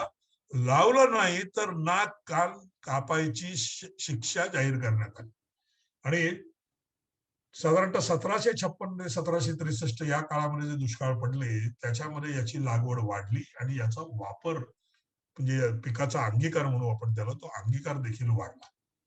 या काळामध्येच एक फ्रेंच डॉक्टर होता. जो डॉक्टर हा जर्मनीमध्ये युद्धकैदी म्हणून पकडला गेला होता. त्याचं नाव होतं आंतवान पार्मेतिये. हा पार्मेंतिये, त्यातला न जरा कमी उच्चारतात, पार्मेंतिये असं लिहावं लागतं, पण पार्मेंतिये. हा आंतवान पार्मेंतिये म्हणजे अँटन पार्मेंतिये. हा डॉक्टर कैदेमध्ये असताना त्याला हे बटाट्याचं केलेलं पिठापासून तयार केलेलं अन्न खायला लागायचं. डॉक्टर होता, म्हणजे त्या काळा अर्थानं जो काही डॉक्टर होता, जे जे काही त्याच्यामध्ये त्याला माहिती होतं तेवढं त्याला माहिती होतं, पण त्याला एवढं नक्की कळलं की आपण चांगले व्यवस्थित राहिलो, तसं काही आपल्याला फार मोठा आपल्या आरोग्याला धस पोचलेलं नाही हे अन्न खाऊन, आणि हा चांगला अन्नाला उपयुक्त असावा. कारण बटाट्या खेरीज त्याला काही इतर मिळत नव्हतं. पण नंतर काहीतरी रदबदली होऊन त्याची सुटका झाली आणि हा डॉक्टर पार्मेंटिये हा फ्रान्सला परत आला. तर तोपर्यंत त्याला तेच खाऊन खाऊन बटाट्याची चव आवडायला लागली होती. म्हणजे आपण मराठीत म्हणतात त्याला लळा लागणं म्हणतात, तसं त्याचं बटाट्याबद्दल झालं होतं. आणि त्याला त्या वनस्पतीबद्दल कुतूहल होतं म्हणून त्याने येताना त्या वनस्पती त्याची रोपं घेऊन तो फ्रान्सला परत आला. आणि परत आल्यानंतर त्यानं फ्रान्समध्ये जे एरवी तलवारीनं फ्रेडरिकनं केलं होतं ते त्यानं मनधरणी करून करायला सुरुवात केली. त्यानं वेगवेगळ्या प्रकारचे फ्रेंच अमीर उमराव जे होते त्यांना जाऊन त्यांच्या माळ्यांना जाऊन सांगायचं की तू हे लाव. का लाव बा? हे त्यानं पहिल्यांदा असं सांगून बघितलं की अहो याचा फार अन्न म्हणून चांगला उपयोग आहे, पण अन्न म्हणून फ्रान्समध्ये त्याच्याकडे लोकांनी बघावं अशी तेव्हा अवस्था नसल्यामुळे कोणी त्याच्याकडे गांभीर्यानं घेतलं नाही. मग त्यानं त्याच्यासाठी एक युक्ती शोधली. तुम्ही जर बटाट्याचं फूल पाहिलं असेल तर ते वांग्यासारखंच असं छोटंसं जांभळटसर छटा असणारं असं फुल असतं आणि ते फुल चांगलं छान दिसतं दिसायला. आणि त्या फुलाला थोडासा मागचा ज्याला आपण नळी म्हणतो ती नळी म्हणजे ती नळी असल्यामुळे ते कोटाच्या बटनामध्ये खोवता येईल अशा प्रकारचं फुल असतं. सगळी फुलं अशी कोटाच्या बटनात खोवता येत नाही. तर त्यानं या उमरावांना सांगितलं की हे फार सुंदर दिसतं आणि त्याच्या सुदैवानं त्या राजाला आवडलं आणि त्यानं ते लावायला सांगितलं आणि तो त्या म्हणजे गुलाबाचं फुल वगैरे चाचा नेहरू लावायचे तसं यानं हे बटाट्याचं फुल लावायला सुरुवात केली. त्याच्या माळा काढून घालायला बायकांनी सुरुवात केली. ते उमराव लोकांमध्ये राजा लावतो म्हणून त्याची फॅशन पसरली. असं पसरता पसरता निदान ते रोप तिथं हॉर्टिकल्चर व्हरायटी म्हणून एक फुलाचा प्रकार म्हणून रुजलं आणि मग नंतर त्यानं जो काही नेट लावला होता की हे अन्न म्हणून खाण्यासारखं आहे याच्यामध्ये एक माणूस जो राजाच्या खास मर्जीमधला होता, जे अर्थशास्त्राचे थोडेफार अभ्यासक असतील त्यांनी नाव ऐकलं असेल, तुर्गो, जे TURGOT, टी नंतरचा उच्चारत नाही कारण पुढे स्वर नाही म्हणून. त्या तुर्गोनं समारंभपूर्वक बटाटा खाऊन खाऊन हे पहा मी खातोय मला काही होत नाही हे उत्तम लागतं असे देखील ज्याला आपण डेमॉन्स्ट्रेशन म्हणतो अशी डेमॉन्स्ट्रेशन पण केली. हा तुर्गो हा महत्वाचा अर्थशास्त्रज्ञ आहे. यानं टॅक्सेशन बद्दल जे पहिल्यांदा एक्सप्लिसिटली लिहिणाऱ्यांपैकी हा एक महत्वाचा अर्थशास्त्रज्ञ आहे. यानं त्याचा अजून प्रचार अन्न म्हणून प्रचार करायचा खूप प्रयत्न केला. तो हळूहळू पार्मेंती आणि तुर्गोच्या दोघांच्या प्रयत्नांमुळे हळूहळू तो पसरायला लागला. मग याचं करायचं काय? तर एक गोष्ट तो जर समजा आहे तसा कापला आणि जर तो तळला फॅटमध्ये तर जे होतं ते तुम्हाला मीठ शिंपडून मिरपूड शिंपडून खाता येतं. याच्यातून तयार झालेला पदार्थ म्हणजे जो आज जगभर मोठ्या प्रमाणात फ्रेंच फ्राईज म्हणून जो आज प्रसिद्ध आहे तो मुख्यतः याच्यातून या प्रयत्नामधून उद्भवला. आणि जसं कैद्यांबद्दल किंवा स्पॅनिश लोकांच्या मजुरांबद्दल खरं होतं तसंच फ्रान्स मधल्या मजुरांबद्दल खरं होतं. याचा तुम्हाला दुसरा पुरावा जो आढळतो तो म्हणजे तुर्गो पासून काही गोष्टी शिकलेला ते वाचलेला असा प्रख्यात ज्याला अर्थशास्त्राचा पाया घालणारा अर्थशास्त्रज्ञ म्हटलं जातं तो म्हणजे ऍडम स्मिथ. ऍडम स्मिथ हा फार काळ फ्रान्समध्ये वावरला होता. फ्रेंच लोकांच्या ट्युशन्स घेणं याच्यासाठी त्याची युनिव्हर्सिटी ऑफ ग्लासगोनं खास शिफारस केली होती आणि त्याच्यावरच त्यानं आपला सर्व चरित्र चालवला होता. नंतर परत तो आला ग्लासगो युनिव्हर्सिटीला परत. हा फिलॉसॉफर होता मूळचा. तर स्मिथनं असं नोंदवून ठेवलंय वेल्थ ऑफ नेशन्स मधलं सांगतोय मी की कामकरी हमाल, खाणीत राबणारे मजूर, वेश्यावृत्तीनं जगाव्या लागणाऱ्या अभागी स्त्रिया, आयर्लंड मधले धडधाकट मजूर आणि सुंदर असणाऱ्या गरीब आयरिश स्त्रिया या सगळ्यांची गुजराण जर कशावरती होत असेल तर ती पोटॅटो नावाच्या कंदावरती होते असं वेल्थ ऑफ नेशन्स मध्ये नोंदलेलं आहे. इतका हा प्रकार युरोपमध्ये नवीन होता आणि तो मुख्यतः याच्यासाठी वापरला जायला लागला. नंतर फार काळ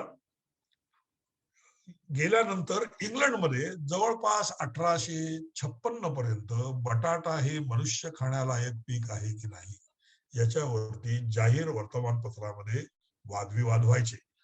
कधी कधी अशी काही वादांना वर्तमानपत्रामध्ये मासिकांमध्ये उजाळा मिळतो जसं आपल्याकडे 45-46 साली त्याची यादी करायची. किर्लोस्कर मासिकामध्ये साडी कशी नेसायची, सकच्च का विकच्च म्हणजे 9 वारी का 5 वारी याच्यावरती जाहीर वाद झाला.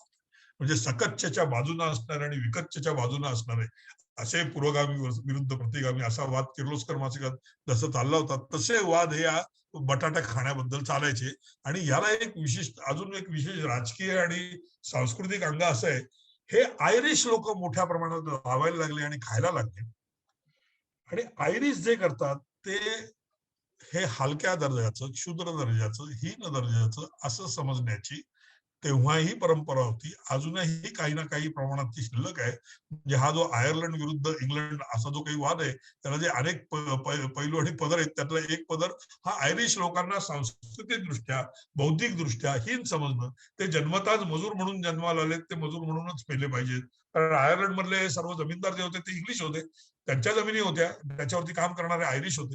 आणि आयरिश लोकांनी जो काही बटाटा पत्करला आणि तो आयरिश लोकांमध्ये इतका लोकप्रिय झाला की आयर्लंड मधलं ते मुख्य पीक बनलं. आणि बटाट्यावरती एक विशिष्ट प्रकारचा रोग आला 1842-43 पासून. त्याला पोटॅटो ब्लाइट म्हणतात.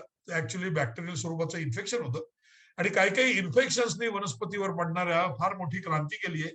जशी द्राक्षामध्ये फायलोक्झेरानं केली. फायलोक्झेरा हा रोग पडला आणि द्राक्षाच्या बागा उद्ध्वस्त झाल्या. तेव्हा शेवटी असं कळलं की हा मुळाच्या रिजन मध्ये येतो. मग याच्यावरती मात काय करायची? तर द्राक्षाच्या ज्या मूळ रानटी वनस्पती होत्या, म्हणजे ज्या मूळ रानटी रूप होती, त्याचं खोड म्हणजे मुळासकट खोड आणायचं, ज्याला स्टॉक म्हणतात, त्या आणि त्याच्यावरती आपल्याला पाहिजे त्या द्राक्षाचं कलम करायचं.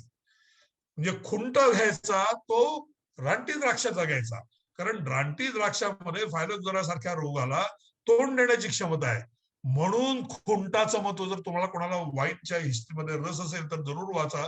कोणत्या प्रकारचा खुंटा अधिक कोणत्या प्रकारच्या वाढीला चांगला, हे जे एकूण द्राक्ष लागवडीमध्ये खूप मोठं स्तोम माजलं, हे मुख्यतः या फायलोक्झेरा रोगानं माजलं. तसाच रोग हा पोटॅटो ब्लाइट हा आयर्लंडमध्ये पडला आणि आलेलं पीक हातचं गेलं. कारण तो बटाटा खाण्याला एक राहिला नाही, तो पूर्ण कुजला, जमिनीतच निम्म्याहून जास्त कुजलेला बाहेर यायचा. म्हणून जो दुष्काळ पडला, तो दुष्काळ हा आयरिश दुष्काळ.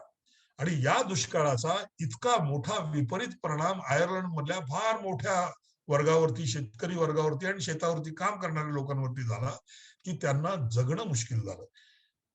जगणं मुश्किल झाल्यानंतर आयर्लंड देश सोडून देण्याची भली मोठी मोहीम सापडली. त्यावेळची जर तुम्ही वर्णनं वाचाल तर फार हृदयद्रावक वर्णन आहेत, थक्क करणारी वर्णन आहेत. मिळेल त्या जहाजावरती बसून अन्यत्र जायचं आणि तेव्हा अन्यत्र जाणाऱ्या जहाजांमध्ये कोणता भाग असेल तर तुम्ही जिथे राहता तो भाग, तो म्हणजे अमेरिका. अमेरिकेला जाणं म्हणजे ह्या जंजाळातून सुटणं, इथून गुलामीतून सुटणं, इथून सुटा अमेरिकेला या.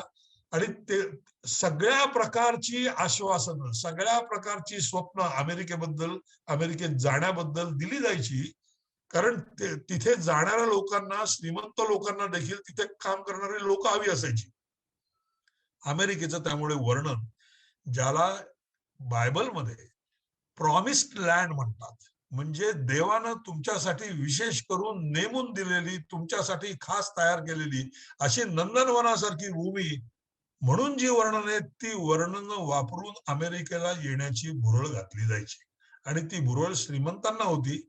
अमेरिकेमध्ये अशा ठिकाणी एवढी मोठी जमीन आहे, ती जमीन मी तुम्हाला मिळवून देतो, तुमच्यासाठी मी तिथे जाऊन ती नोंदवतो, राखून ठेवतो, कुंपण घालतो, अशा जाहिराती करून लोकांकडून पैसे घेऊन ते जेव्हा तिथं प्रत्यक्षात अवतरले, तेव्हा त्यांच्या लक्षात आलं इथे शेती कुठली, पाऊल टाकता येणार नाही अशी दलदलीची जमीन आहे. असे ज्याला आपण फायनान्शियल फ्रॉड्स म्हणतात, ते फ्रॉड्स देखील या अमेरिकेत चला या प्रॉमिस लँडच्या काय म्हणा भूलभुलैया पोटी तयार झाले. त्याच्यात तिथून निसटायचं म्हणून जे मजूर आले, ते फार मोठे मजूर हे आयर्लंड मधले होते. असं एक एस्टिमेट, तेव्हा काही फार मोठी अशी सांख्यिकीय पद्धती व्यवस्था वगैरे नव्हती, पण त्याच्यामध्ये ज्या काही नोंदी झाल्या आहेत त्या नोंदीनुसार असं दिसतं की जवळपास 16% आयर्लंड मधली लोकसंख्या आयर्लंड सोडून गेली. त्यातले काही जणच शेवटपर्यंत तगले, कारण जहाजावरती माणसं मरणं प्रमाण खूप असायचं, रोगराई खूप असायची.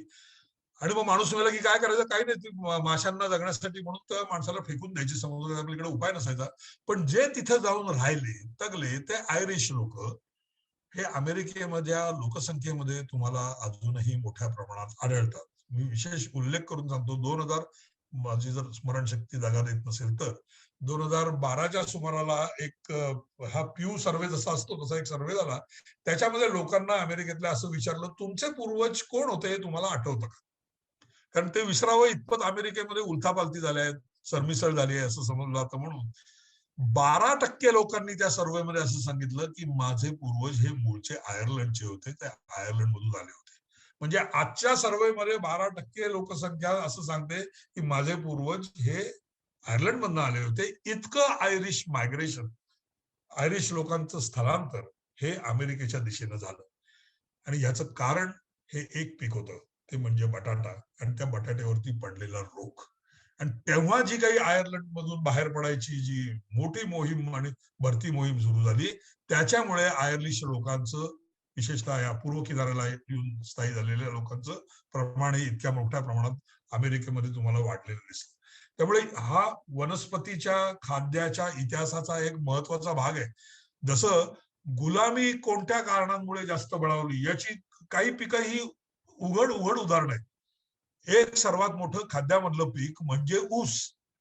ऊसासाठी दक्षिण अमेरिका किंवा ज्याला आपण कॅरेबियन आयलंड्स म्हणतो किंवा आफ्रिकेमधले मॉरिशस सारखं ठिकाण, इथे मोठ्या प्रमाणात जे लोक गेले, जे पकडून नेले गेले ते आफ्रिकन होते. मॉरिशस सारख्या ठिकाणी जे लोक पकडून नेले गेले कारण त्यांना या पिकाची जाण होती, हे भारतीय होते. म्हणून तुम्हाला भारतामधले लोक मॉरिशसमध्ये सापडतात.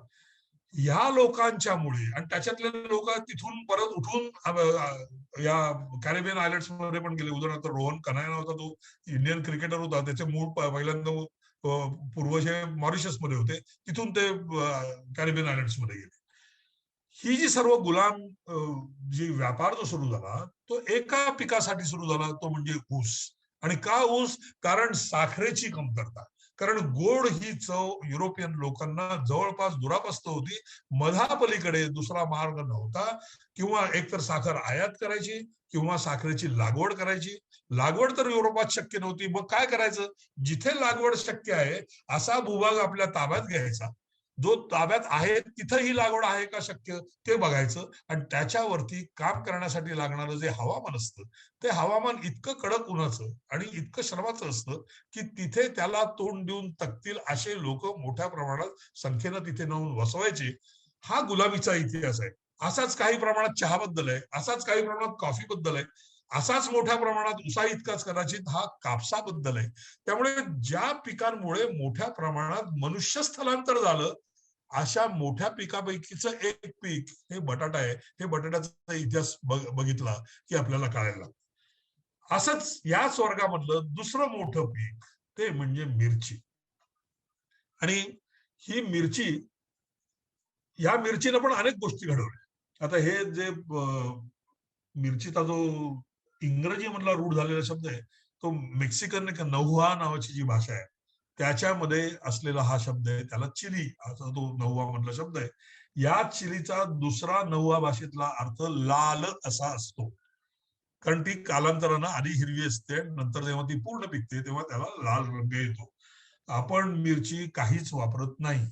ज्या रीतीनं सयामी लोक, ज्या रीतीनं मेक्सिकन लोक मिरची पिकवतात आणि वापरतात, विशेषतः सया म्हणजे थाई लोक किंवा आता साऊथ ईस्ट एशियात म्हणा, आपल्याकडे जी भूत मिरची, ज्याचा मी मागच्या वेळेला वाटतो उल्लेख केला होता, ज्याचा रानटी पूर्वज आपल्याकडे सापडतो आसाम भागामध्ये, अनेक नॉर्थ ईस्टर्न रिजन मध्ये सापडतो. त्या मिरचीचा तिखटपणा हा इतका मोठा असतो की ती छोटीशी चण्यामण्या बोर म्हणावं अशा इतकी मिरची जरी असली आणि जर ती तुम्ही तेलात टाकून ठेवलीत तर ते तुम्हाला तेल तिखटाऐवजी वापरता येतं. इतका त्याच्यामध्ये तिखटपणा असतो. अशी ही मिरची आहे. या मिरचीचे इतके वाण हे मेक्सिकोमध्ये असतात की जसं तुर्की लोक म्हणतात की आम्ही वांग 40 रीतीनं तयार करू शकतो त्याच्यापासून, तसे जर तुम्ही मेक्सिकन रिजन मधले जर मिरचीचे बाजार पाहिलेत, म्हणजे आपली जशी मंडई असते जशी सकाळी, तर जवळपास 40 ते 45 प्रकार मिरच्यांचे असतात, फक्त मिरच्यांचे असतात. आणि प्रत्येक मिरचीचा एक विशिष्ट प्रकार, विशिष्ट प्रकारच्या पाकक्रियेसाठी किंवा पदार्थासाठी पाककृतीसाठी म्हणून वापरला जातो. इतका हा मूळचा मेक्सिकन त्याचा जो धागा आहे हा अजूनही तुम्हाला तिथं पसरलेला दिसतो. याचं पोर्तुगीज लोकांनी ठेवलेलं लाल रंगाचं नाव पिमेंटा असा जो शब्द होता तो वापरून केलं, म्हणून बऱ्याच ठिकाणी ह्या भाषेमध्ये त्याचा चिली ऐवजी पिमेंटो किंवा पिमेंटा असा तुम्हाला शब्द सापडेल. तसंच तिखटपणाची जवळीक असणारे जे जे आधी पदार्थ होते त्या पदार्थाचं नाव या नवीन पदार्थाला पडलं. उदाहरणार्थ दक्षिणेमध्ये मिरी, या मिरी हा शब्द दसायला तमिळ भाषेमध्ये न आणि ळ हे दोन अक्षर फार वेगवेगळ्या आघाताने आणि दबावानं उच्चारली जातात. म्हणजे ळ असे तिन्ही उच्चार एकाच अक्षरात त्याच्यामध्ये असू शकतात. ते अक्षर कुठं असतं त्यानुसार बदलतं. आता तर त्याची स्वतंत्र लिपी पण आहे, म्हणजे त्याची लिपी रूप पण उपलब्ध आहे. त्यामुळे त्याला वेगवेगळे म्हणतात.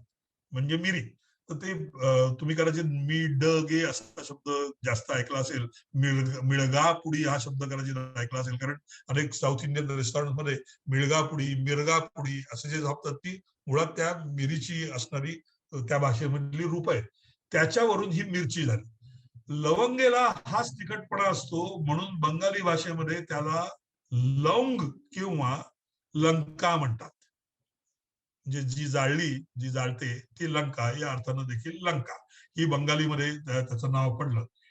आणि हा पदार्थ पसरल्यानंतर अगोदर तिखटपणा देणाऱ्या म्हणून ज्या गोष्टी होत्या त्या सगळ्याची एका अर्थानं हकालपट्टी झाली. म्हणजे मिरी पिंपळी, मिरी किंवा आलं किंवा सुंठ, लसूण, लवंग या सगळ्याच्या ऐवजी मिरचीचा वापर हा पसरायला लागला. आणि मी ज्याचा अगोदरच उल्लेख केलाय की या खंडांमध्ये एका खंडातून दुसऱ्या खंडात गेल्यानंतर एकेकाळी असलेल्या साधर्म्यामुळे, एकेकाळी असलेल्या हवामान किंवा अन्य जे घटक असतात वनस्पतीच्या वाढीच्या ते अनुकूल असल्यामुळे याचे अनेक प्रकार इथे जगले, अनेक प्रकार नव्यानं तयार झाले. त्याच्यामधली ही मिरची आहे. पण ही तुलनेनं उशिरा आली आणि याच्याबद्दल वाद आहे. 16व्या शतकात जो पुरंदरदास आहे त्याच्यामध्ये त्यानं मिरचीचा उल्लेख, मिरचीचा असा भासावा असा उल्लेख केलेला आहे. तो आहे की नाही याच्याबद्दल वाद आहे. पण सुरदासामध्ये नाही, ऐने अकबरीत नाही. त्याच्या अगोदर ज्याच्या नावानं मुंबईची एकेकाळी बेटांची मालकी होती, तो जो गारतीय दो ओज त्याच्या नावानं ही मुंबईची बेट होती. त्या ओजच्या नावाखाली त्यानं जो ग्रंथ लिहिलाय हर्बेरियम वरची, त्याच्यामध्ये मिरचीचा उल्लेख नाही. म्हणजे तोपर्यंत आत्ताची प्रचलित असलेली मिरची ही खरोखर रूढरित्या प्रचारात आलेली नसावी असं म्हणायला जागा आहे. म्हणजे मी ज्याचा उल्लेख केला की ऐतिहासिक दृष्ट्या नोंदलं गेलेले जे आहे त्याच्या आधारानं शेवटी इतिहास लिहावा लागतो, कारण अन्य याला काही पुरातत्व वगैरे हे मिळत नाही. पण ह्याचा प्रसार मात्र फार झपाट्याने झाला, कारण हा तुलनेनं वाढायला सोपा, यशस्वी होणारा आणि त्याच्यामध्ये वेगवेगळ्या प्रकारचे तिखटपणा असणाऱ्या जाती पण उपलब्ध होत्या. त्यामुळे ज्या रीतीनं मिरची पसरली तो झपाटा जर समजा बघायचा असेल तर त्याच्याशी समांतर असणारं एकच पीक आहे, ते म्हणजे त्याच्याच त्या वंशातला दुसरा एक भाऊ, तो म्हणजे बटाटा. बटाटा आणि मिरची जसे पसरले आणि जितक्या झपाट्यानं पसरले आणि साधारणतः एकाच कालखंडात एकाच मार्गे येऊन पसरले, तो म्हणजे मुख्यतः पोर्तुगीज मार्गे, असा हा मिरचीचा प्रकार आहे. तिसरा याच्या वनस्पतीतला प्रकार जो पुन्हा भारतामध्ये खूप यशस्वी झाला तो म्हणजे टोमॅटो. मिरची, टोमॅटो, बटाटा या तीन पिकांचा मी उल्लेख करून सुरुवात केली, म्हणून पुन्हा एकदा आठवण करून देतो. हा टोमॅटो त्या काळी जसा होता याची त्या काळची जर चित्र बघाल तर ती चित्र तुम्हाला वांग्याची आठवण करून देतील. कारण वांग्याच्या वरती म्हणजे ज्याला काय संस्कृत शब्द त्याला पुष्पवृंत म्हणजे सोप्या भाषेत देठ, आणि ज्याला गायनोशियमचा जो भाग राहतो ज्याला कॅलिक्स म्हणतात त्याला संदल म्हणतात. तो संदल असा जो हिरवा जो तुम्हाला मुकुट दिसतो वांग्याचा तसाच टोमॅटो बद्दल असायचा, आणि तसाच वांग्यासारखा किंबहुना वांग्यापेक्षा जास्त टोमॅटोच्या अंगभर पसरलेला असायचा, इतका की तो सोलून काढणं ही पहिल्यांदा सर्वात मोठी किचकट भाग असायची, कारण त्याला एक बारीक लव असणारे काटे असायचे. त्यामुळे टोमॅटो सोलायला लागायचे सुरुवातीचे, आणि ते सोलल्याखेरीज टोमॅटो कापायला घेता यायचे नाही, असं टोमॅटोचं रूप होतं. आणि त्याचे आकार जर तुम्ही बघाल तर ते आकार देखील त्याला एक दुसरं एक चीनमध्ये लोक त्याला फार लोकांचं कांगट फळ असं रानवट फळ असं म्हणायचे. त्याचे आकार जर तुम्ही बघाल, चित्र काढलेली आहेत लोकांनी, त्याच्यामध्ये हिरवा, पिवळा रंग लाल रंगा इतकाच प्रचारात आहे. दुसरं अगदी गडद लाल आहे. पडवळा सारखा वाटावा असा लांबट, म्हणजे आता जशी वांगी असतात काही लांबट वांगी, तशा आकाराचा लांबट आकाराचा टोमॅटो हा अधिक प्रचारात होता. पानांसारखा दिसणारा, म्हणजे त्याची तिथली मूळची वळण, स्तनांसारखा दिसणारा, पानांसारखा दिसणारा, सापासारखा दिसणारा, अशी टोमॅटोची वर्णन आहेत. असं टोमॅटोचं रूप होतं. पण त्याच्यामधलं जे रूढ रूप झालं आणि ते सर्वात जास्त पसरलं, ते गोलाकार होतं.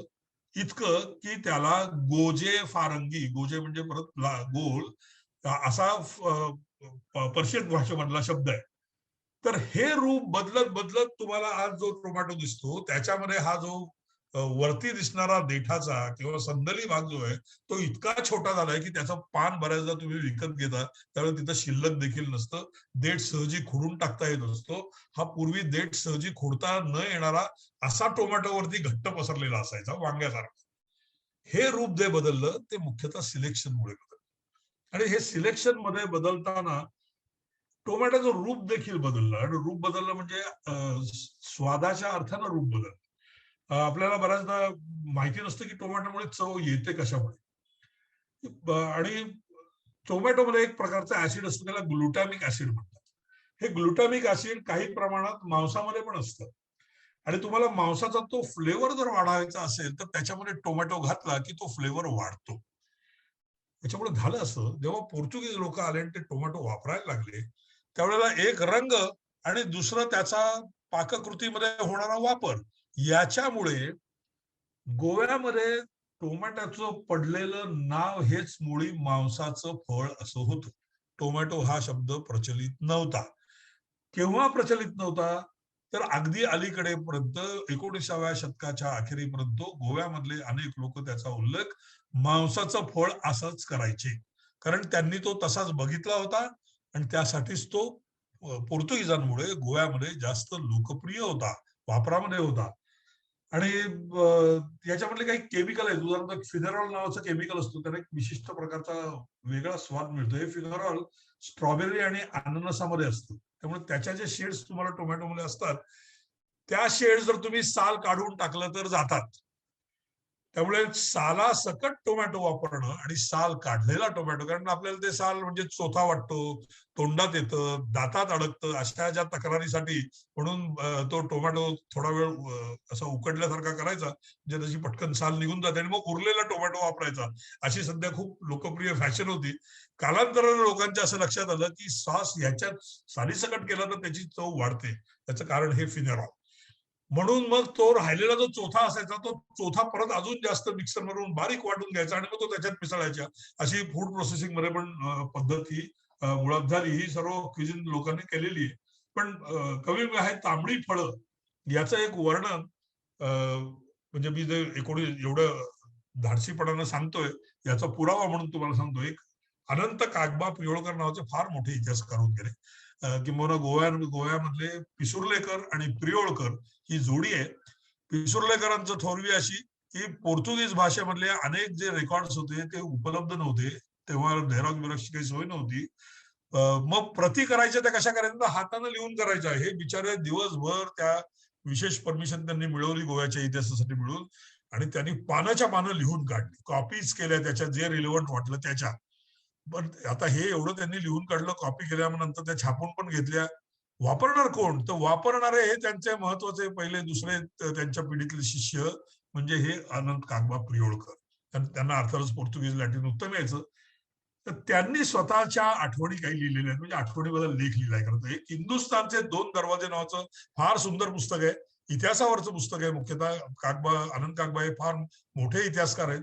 मूळ पोर्तुगीज वाङ्मय वापरून त्या काळचा तिथला पोर्तुगीजांचा इतिहास लिहिण्यामधले ज्याला म्हणजे पायाभूत स्तंभ म्हणावा, असे पायोनियर असे हे इतिहासकार आहेत.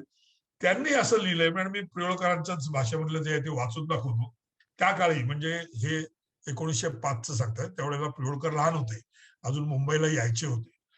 त्या काळी आमच्या घरी भाजी घेऊन येणाऱ्या बायका ही तांबडी मांसाची फळं वेगळ्या फडक्यात गुंडाळून बाहेर ठेवीत.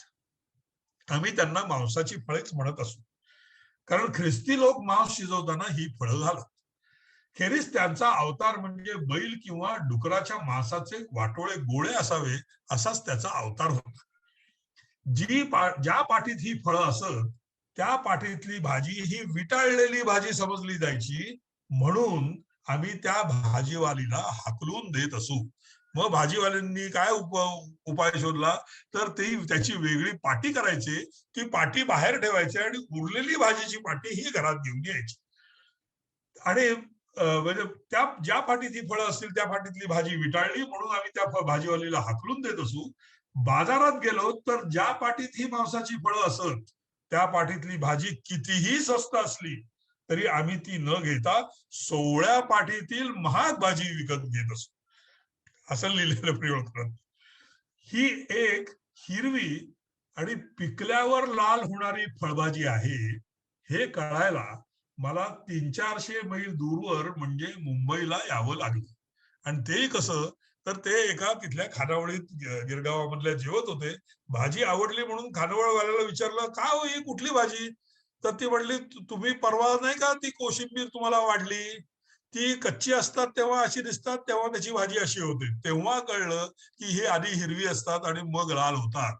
हा पिवळकरांना मुंबईला आल्यानंतर खानावळीत लागलेला शोध होता. इतका त्या टोमॅटोवरचा बहिष्कार होता. इथे पीक कसं आहे आणि कसं वाढतंय हे सुद्धा लोक त्यावेळेला जाऊन बघत नसत, पण त्याच्यावरती बहिष्कार सोहळेपणाच्यासाठी म्हणून नेहमी राखत असत. असा हा टोमॅटो आहे. आणि दुसरं जे पुण्यातले लोक असतील त्यांना विशेष करून सांगण्यासारखी गोष्ट आहे.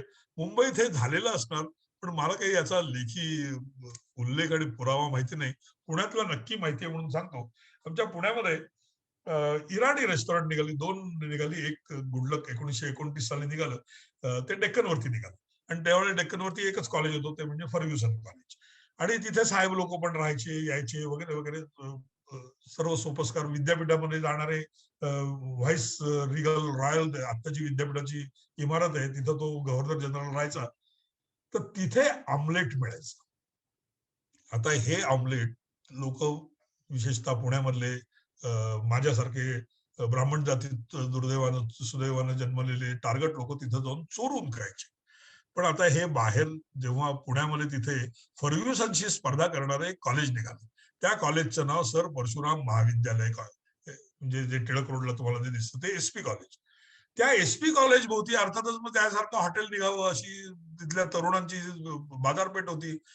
तिथं टिळक रोडला एकेकाळी फार प्रसिद्ध हॉटेल होती, जे सिने जगतातल्या लोकांचं वर्दळ असणारं सर्वात मोठं हॉटेल हे टिळक रोडला जीवन नावाचं एसपी कॉलेज समोर होतं. जे तुम्ही माडगुळकर, पु ल देशपांडे वगैरे लोकांच्या लिखाणामध्ये कदाचित त्याचे उल्लेख वाचले असतील.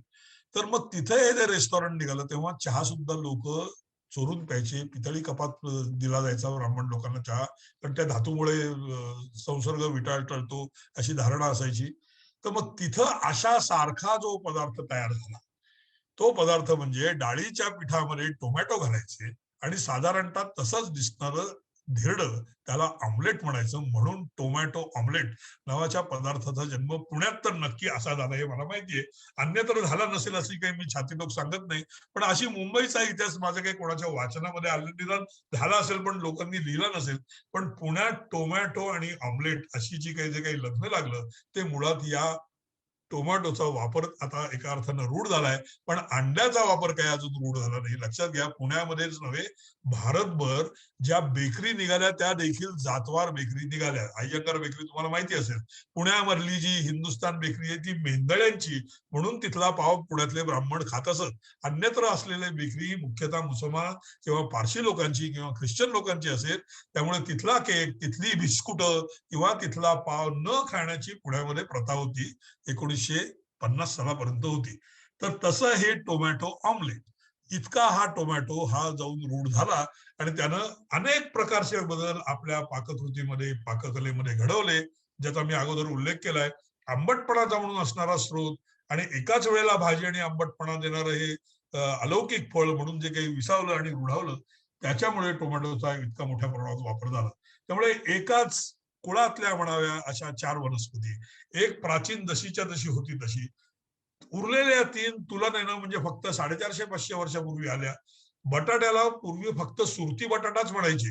याचं कारण तो पहिल्यांदा सुरतेत आला आणि त्यानंतर त्याच्या सुरतेमध्ये प्रसार झाला, लागवड झाली. मुघल दरबारामध्ये बटाटा घातलेला भात खाल्ल्याचा देखील उल्लेख आहे, कारण तो एक फॅन्सी म्हणून बिर्याणीमध्ये मिसळायला दिलेला असा एक पदार्थ होता. तर असं हे वनस्पतीच्या अंगानं जर समजा इतिहासाकडे बघत गेलं तर, आणि मग तुम्हाला वेगवेगळ्या ठिकाणी वेगवेगळ्या त्या वनस्पतीमुळे काय झालं असं जे इतिहासाचं रूप मिळतं ते वनस्पतीच्या रूपानं बघायला जर गेलं तर ते जास्त अधिक वैविध्यकारी असतं. त्याचे अनेक निरनिराळे पैलू, त्याच्यामध्ये होणारे चढ उतार, त्याच्यामध्ये झालेला बहिष्कार, त्याच्यामध्ये झालेला स्वीकार, या सगळ्याची जी तुम्हाला वर्णनं मिळतात ती वर्णनं ही जर तुम्ही एखादा भूभाग निवडून या काळात काय प्रकारचं अन्न असा जर इतिहास लिहायला गेला तर तुम्हाला ती दृष्टी येत नाही, ती नजर मिळत नाही. म्हणून वनस्पतीच्या अंगाने इतिहास लिहिणं हे बऱ्याचदा जास्त उपकारक ठरतं असं मत असल्यामुळे मी जे लिहितोय ते मुख्यतः या पद्धतीने लिहिलेलं आहे. मला वाटतं मी थांबतो. पहिल्या 2 भागांप्रमाणेच आत्ताचं व्याख्यान देखील एकदमच रिसोर्सफुल आणि इतक्या नवीन गोष्टी शिकायला मिळतायत. आश्चर्यकारक अगदी.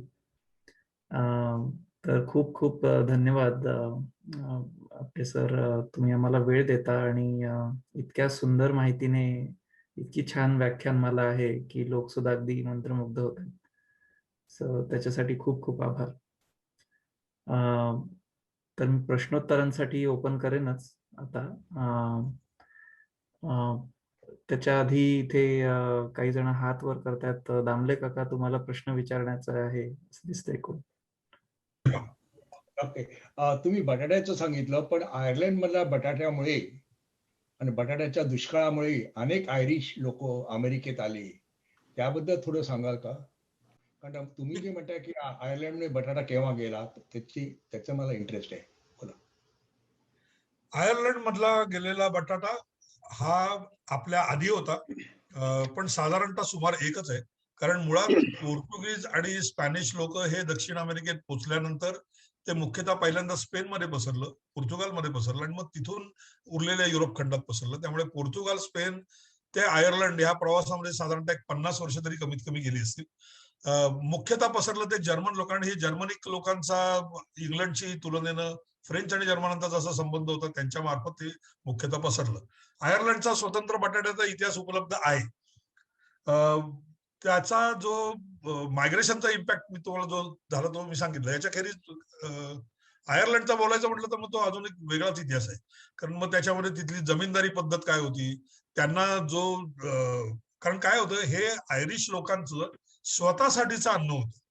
म्हणजे जसं आपल्याकडे शेतकरी खावटीसाठी म्हणून वेगळं पीक लावतो, ते वेगळं स्वतःसाठी ठेवतो, तसं आयरिश लोक बटाट्याचं करायचे. पण जमिनी त्यांच्या नव्हत्या. जमिनी मुख्यतः इंग्लंड लँडलॉर्ड्सच्या होत्या. त्यामुळे त्या लँडलॉर्ड्सना जे काही धान्य कर म्हणून द्यायला लागायचं किंवा ज्याला आपण खंड भाटक किंवा रेंट म्हणतो ते द्यायला लागायचं, त्याचं स्वरूप वेगळं असायचं. ते बटाट्याच्या स्वरूपात असून चालायचं नाही. त्यामुळे त्याच्या खाली एकूण किती जमीन होती आणि किती जमीन अशा प्रकारच्या पिकासाठी वापरली जायची याच्याबद्दलची जी रेकॉर्ड्स आहेत त्या रेकॉर्ड्सवरून असं दिसतं की आपल्याकडे जसं वेगळं धान्यासाठी का म्हणजे खावटीसाठीच म्हणून जे काही ठेवलेली वेगळी शेतं असतात तसा मुख्यतः याच्यामध्ये लागवडीचा भाग असावा. आणि तो हातचा गेल्यानंतर त्यांना जो काही प्रश्न आला, कारण उर्वरित जवळपास बराच भाग त्या 50% असायची. अनेक ठिकाणी आपल्याकडे सुद्धा, म्हणजे उदाहरणार्थ बंगालमध्ये त्याचा जो काही अधेली, तिहाई, हे जे आधाई तिहाई हे जे शब्द पडलेत याचं कारण जमीन मालकाला तितकं उत्पादन द्यायला लागायचं. त्यामुळे प्रत्यक्ष कसणाऱ्या माणसाच्या हातामध्ये कसं बसं तुटपुंज आयुष्यभर वर्षभर जगता येईल इतकंच अन्न राहायचं. त्या राहिलेल्या अन्नाचा हा जो भाग होता तो भाग हा बटाट्यामध्ये मुख्यतः जास्त केंद्रित झाला होता. कारण त्यांना ते अन्न घेणं परवडायचं नाही. ते अन्न जर घ्यायचं असेल तर त्याच्यासाठी असणारी जी विंडमिल किंवा त्याच्यासाठी असणारी पाणचक्की जी असायची त्या पाणचक्कीच्या वापरासाठी देखील त्यांना वेगळा कर जमीनदारांना द्यायला लागायचा. त्यामुळे त्याचं एकूण प्रमाण किती होतं याची खूप फर्म एस्टिमेट ज्याला म्हणतात सांगता येतील अशी उपलब्ध नाही, पण चांगल्यापैकी प्रसिद्ध होतं, मुख्य अन्न होतं. आणि दुष्काळामुळे लोकांना त्राही भगवान सोडून द्यावं इतपत त्याचा प्रसार होतो हे नक्की. दुसरं मी मगाशी सांगितलं त्याप्रमाणे बटाटा हे पीक दडवून ठेवायला पण सोपं होतं.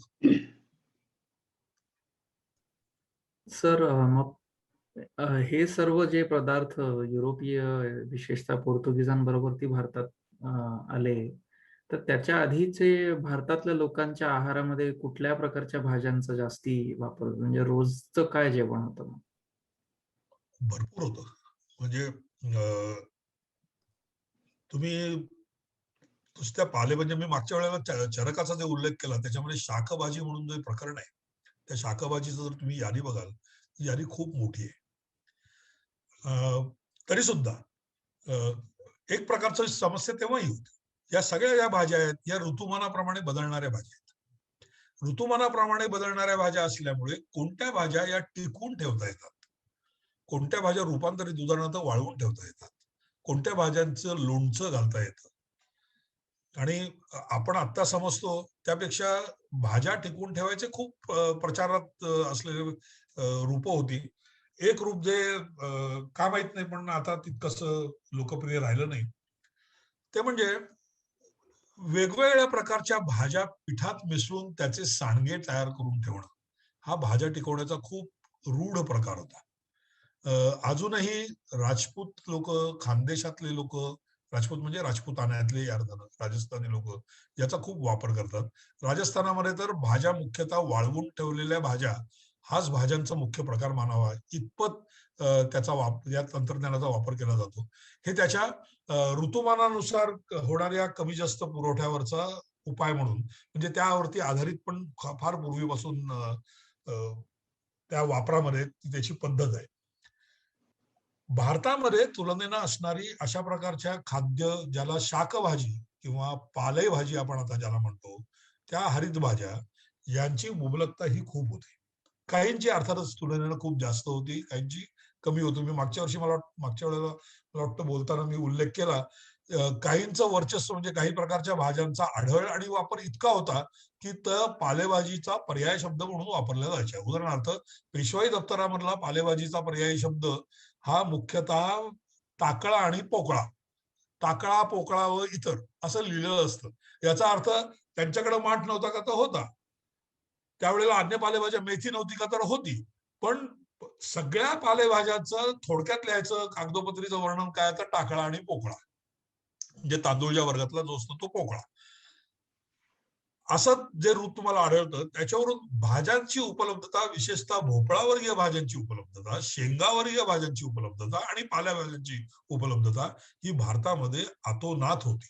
म्हणजे किंबहुना आजच्या घडीला जर तुम्ही बघायला जाल तर या प्रकारच्या भाज्या या मला वाटतं अजून 100 वर्षानं रानभाज्या म्हणून लोक खपू शकतील इतका त्याचा वापर कमी झालाय. अनेक प्रकारच्या फुलांचा भाजी म्हणून वापर होत असे. उदाहरणार्थ आता अजूनही प्रचारामध्ये भरपूर असलेले एक फळ आणि फूल. फळ म्हणजे शेवग्याची शेंग आणि शेवग्याची फुलं ही मोठ्या प्रमाणात भाजीसाठी वापरली जातात. पण आपण फुलांचा भाजी म्हणून आज वापर करत नाही तितक्या प्रमाणात. अगस्ती नावाचं एक शेंग असते, त्या अगस्तीची फुलंच मुख्यतः भाजी म्हणून जास्त वापरली जायची. अजूनही अनेक छोट्या छोट्या ठिकाणी गावांमध्ये, काही काही शहरांमध्ये विशिष्ट कालखंडामध्ये या प्रकारच्या भाज्या बाजारामध्ये सुद्धा येतात. परंतु अनेक रानभाज्या, आता एक रानभाजी म्हणून जी रानभाजी सारखीच अस्तित्वात आहे पण अजूनही तितक्या प्रमाणात खाल्ली जाते, ज्याचा मगाशी टाकळा पोकळामध्ये जो टाकळा आला तो टाकळा ही श्रावणामधली पंचभाजी मधली महत्वाची भाजी आहे जी टाकळा म्हणून येते. हा कोवळा टाकळा असतो, श्रावणात नुकता फुटलेला टाकळा असतो, त्याच्यामध्ये तो कडूपणा नसतो. जेव्हा टाकळा पूर्ण वाढतो त्याची अशी लांबट गोलाकार, आपल्याकडच्या टाकळ्याची, लॅटिन अमेरिकन टाकळा 3 शेंगांचा असतो, आपल्याकडचा जो टाकळ्याची जी शेंग आहे त्यातल्या बिया काढून भाजल्या तर त्याची कॉफी करतात. कॉफीसाठी कॉफी खेरीज वापरल्या जाणाऱ्या रोस्टेड फॉर्म मध्ये अनेक बिया आहेत ज्या देखील पोर्तुगालमध्ये वापरली जातात. तुम्ही जर मोहन रानड्यांनी पोर्तुगीज तुरुंगामध्ये ते होते त्यामध्ये लिहिलेली जी आत्मचरित्र वृत्त म्हणून जे काही वृत्त आहे ते जर वाचलं तर त्यात तुम्हाला मला बार्लीची कॉफी मिळेल असं तुम्हाला लिहिलेलं आढळेल. कारण ती ऍक्च्युअली रोस्टेड बार्ली होती, ती इतकी हाय रोस्ट करायची की ती तुम्हाला काढ्यासाठी म्हणून वापरता येते. विशेषतः बार्लीचा जो इन्फिरियर भाग असतो किंवा इन्फिरियर व्हरायटी असतात त्या अशा वापरल्या जातात. तर असे वापर खूप होते पालेभाज्यांचे, फळभाज्यांचे, शेंगावर्गीयांचे वापर भरपूर होते, भरपूर समृद्धी होती. त्याच्यामध्ये एक प्रकारची मर्यादा पण आहे. मर्यादा कोणती लक्षात घ्या. भोपळा वर्गीय भाज्यांमध्ये पाण्याचं प्रमाण जास्त असतं, त्याचा मांसल भाग मोठा असतो, पण चवीमध्ये म्हणावा तेवढा उठावदारपणा नसतो. म्हणून भोपळा वर्गीय भाजी करण्याच्या ज्या पद्धती आहेत त्या पद्धतीमध्ये वापरण्यात येणारे मसाले त्यानुसार बदललेले तुम्हाला दिसतं. म्हणजे कुठल्या भाजीमध्ये, कुठल्या शेंगांच्या भाजीमध्ये गोडा मसाला वापरायचा, कुठल्यामध्ये कमी वापरायचा, ही जी सगळी प्रमाणं बदलली आहेत आपल्या पारंपरिक शैलीमधली, ज्याची काही पुस्तकं आज उपलब्ध आहेत. मी काही पुस्तकं म्हणतो याचं कारण असं आहे की आज बाजारपेठ भाज्यांची जी आहे ती इतकी अतोनात पालटलेली आहे की तुम्हाला कदाचित यातल्या काही भाज्या या दिसणार देखील नाही, नजरेला सुद्धा पडणार नाही, इतक्या भाज्या होत्या. परंतु ह्या भाज्यांचा काय म्हणायचा सुकाळ जो आहे, म्हणजे त्याचा शेतामध्ये होणारा जो सुकाळ आहे, त्या सुकाळामुळे त्याची जी किंमत आहे आणि त्याचं एकदा अंगीकार झाल्यानंतर झालेली जी लोकप्रियता आहे, याच्यामुळे यातल्या अनेक भाज्या ह्या मागे पडल्या. त्यामुळे एका अर्थानं आपलं ताटामधलं जे वैविध्य जे आहे ते गेल्या 150 वर्षामध्ये फार फार खालावलंय असं म्हणता येईल, छातीटोक म्हणता येईल, अशी प्रत्यक्षात परिस्थिती आहे. म्हणजे माझ्या पुस्तकातला एक भाग जो आहे तो खाद्य संस्कृतीचा वैज्ञानिक अंग म्हणून जे आहे, म्हणजे त्याच्यात पाककलेमधले गोष्टी ज्या आहेत, जसं मी मसाल्याचा उल्लेख केला की मसाला पाण्यात काय येतो, पाण्यात काय येत नाही, तेलात काय येतो. त्याच्यामध्ये एक प्रकरण आहे ताटातला ताटवा नावाचं. म्हणजे मी एकाच प्रकारची जर घेतली तर त्याच्यामध्ये तुम्हाला इतक्या, आता भोपळा वर्ग जर घेतला, यादी सप्ता संपत नाही असं वाटायला लागतं. नाना फडणीसांनी सवाई माधवरावांच्या लग्नाच्या वेळेला म्हणून जे काही कशा प्रकारच्या पानं वाढावीत, कोणत्या भाज्या कराव्यात, असं सविस्तर वर्णन दिलेलं आहे. त्याच्यामध्ये सर्वात जास्त प्रबळ असणारं जे काही फळाचा प्रकार आहे तो या भोपळा वर्गीय फळाचा प्रकार आहे, आणि हा मुबलक प्रमाणात उपलब्ध होता, अगदी जुन्या काळापासून उपलब्ध होता, परवापर्यंत अस्तित्वात होता, असं म्हणायचा एक सबळ सज्जड लेखी पुरावा हा नानासाहेबांच्या डायरीमध्ये. त्यामुळे भाज्यांची कमतरता आपल्याकडे बिलकुल नव्हती. माधव दादांना पण प्रश्न दिसतो. माधव दादा. थँक्यू सर, थँक्यू फॉर अतिशय सुंदर काही शब्द इतके आठवतात, इतके सुंदर करता तुम्ही. मला एक प्रश्न किंवा दोन म्हणा. कर्टुलं हा शब्द हे तुम्ही नाव ऐकलं का? मी लहानपणी असताना आमच्याकडे कर्टुलं असं वांग्यासारखाच रान वांगी नाही, तो वांग नाहीये, बोटॅनिकली क्लोजर टू कारलं म्हणूनच कर्टुलं नाव पडलंय त्याला. आणि ती छोटी असतात, त्याच्यावरती बारीक काटे पण असतात. कारल्याचे काटे सिलेक्शनमुळे अगदी मऊ झालेले आहेत, म्हणजे ते बोचत नाहीत तुम्हाला. कर्टुल्याचे काही काटे तुम्हाला टोचू देखील शकतात. इतपत त्याची जरा जाड वाढणारी अशी लव, म्हणजे याला प्युबेसन्स म्हणतात ना, तशा प्रकारची ती लव असते. चवीला पूर्ण कडू असतं, पण मसाल्यात जर घालून गेलं तर त्याच्यासारखी सुंदर भाजी नाही. अजूनही मोठ्या प्रमाणात पुण्याजवळ जर सांगायचं तर मुळशी आणि मावळ या दोन्ही भागांमध्ये कर्टुलं बाजारात येतात, कर्टुलं गोळा करून खाल्ली जातात. करवंदासारखी कर्टुलं गोळा केली जातात आणि वापरामध्ये वापरली जातात.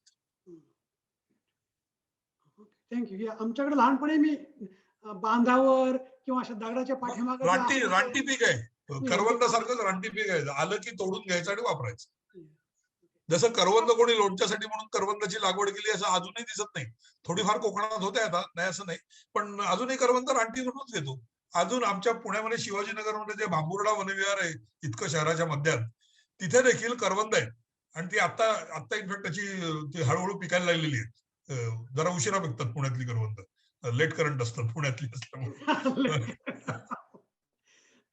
दुसरा प्रश्न, वांग्याचं तुम्ही सांगितलं की वांग्याला आपल्या आयुर्वेदामध्ये पण बऱ्याच ठिकाणी खूप प्रकार करायचे, पण चातुर्मासामध्ये कांदा, लसूण आणि वांग हे वर्ज्य असायचं. त्याचं काय कारण? त्यावेळी ती नसायची का त्यांची उत्पत्ती व्हावी म्हणून का? याचं एकमेव उत्तर देणं कठीण आहे, कारण एकतर वांग चातुर्मासात खाऊ नये हा जो प्रघात जसा महाराष्ट्रात आहे तसा अन्यत्र आहे असं नाही. नंबर 2, वांगी पुरवठ्याला कमी पडायची म्हणून त्याची ते खाऊ नये असा संकेत करावा, हे जसं कांद्याबद्दल, विशेषतः उन्हाळी कांद्याबद्दल म्हटलं जातं. उन्हाळी कांदा हा बेभरवशाचा असायचा, त्याचा सप्लायच कमी व्हायचा. अगोदरचा संपून गेलेला असायचा आणि उन्हाळी मिळायचं नाही, त्यामुळे मिळतच नाही, त्यामुळे खायचंच नाही, असा सोपा संकेत करणं सोपं होतं. तसं वांग्याबद्दल म्हणता येत नाही, कारण वांग उपलब्ध असतं, श्रावणामध्ये सुद्धा असतं. म्हणजे वांग्याची फूट ही जातीनुसार पण बदलते, पण सहजी 2 ते 3 सीझन मध्ये चालेल असं हे कॉमन पीक आहे. आणि त्याचे तोडे सतत चालू राहतात. म्हणजे काही ठराविक कालखंडापुरतच त्याचे उपलब्धता असते असं नसतं. वांग्याचे अनेक तोडे होतात. जर खूप मोठं शेत असेल तर आज महिना 2 महिने फक्त तोडे चालवावे लागतात, अशी आता देखील परिस्थिती आहे. त्यामुळे चातुर्मासाला चालत नाही. त्याचं एक आयुर्वेदिक कारण म्हणजे काय मला विचारू नका. मलाही आयुर्वेदवाल्यांनी अजून सांगितलं नाही. ते वातुळ आहे असं म्हणतात. आता तोच ते एरवी जे विशेषण वातुळ म्हणून वापरतात, पण त्यांना ती वनस्पती प्रकारच माहिती नव्हता, तो मात्र चालतो चातुर्मासाच्या पदार्थामध्ये. तो म्हणजे बटाटा उपासाच्या पदार्थात चालतो. बटाट्याला एरवी विचारून बघा आयुर्वेदवाले, ते म्हणते वातुळ आहे म्हणतील, कारण रताळ्यासारखं आहे. ते वातुळ आहे, तर हे पण वातुळ आहे. रताळं चालतं, बटाटा चालतो. किंबहुना उपासाला चालणारे सगळे पदार्थ आहेत ना आजचे चालणारे, एक साबुदाणा, दुसरा बटाटा, तिसरं शेंगदाणा, हे चालतात. याचं कारण आहे आपल्याला माहितीच नव्हतं तर निर्बंध कसे असणार, म्हणून चालतात. त्यामुळे वातुळपणासाठी म्हणून वांग खाऊ नये असं सांगण्याची प्रथा आहे, पण त्याचं मेडिको अनालिटिक मला माहिती नाही. म्हणजे मला आयुर्वेदावरांनी सांगितलं नसेल असं माझं म्हणणं नाही, पण मला माहिती. थँक्यू. तर खूप खूप धन्यवाद आपले सर, तुम्ही आम्हाला वेळ देता आणि इतक्या सुंदर माहितीने इतकी छान व्याख्यानमाला आहे की लोक सुद्धा अगदी मंत्रमुग्ध होतात. त्याच्यासाठी खूप खूप आभार.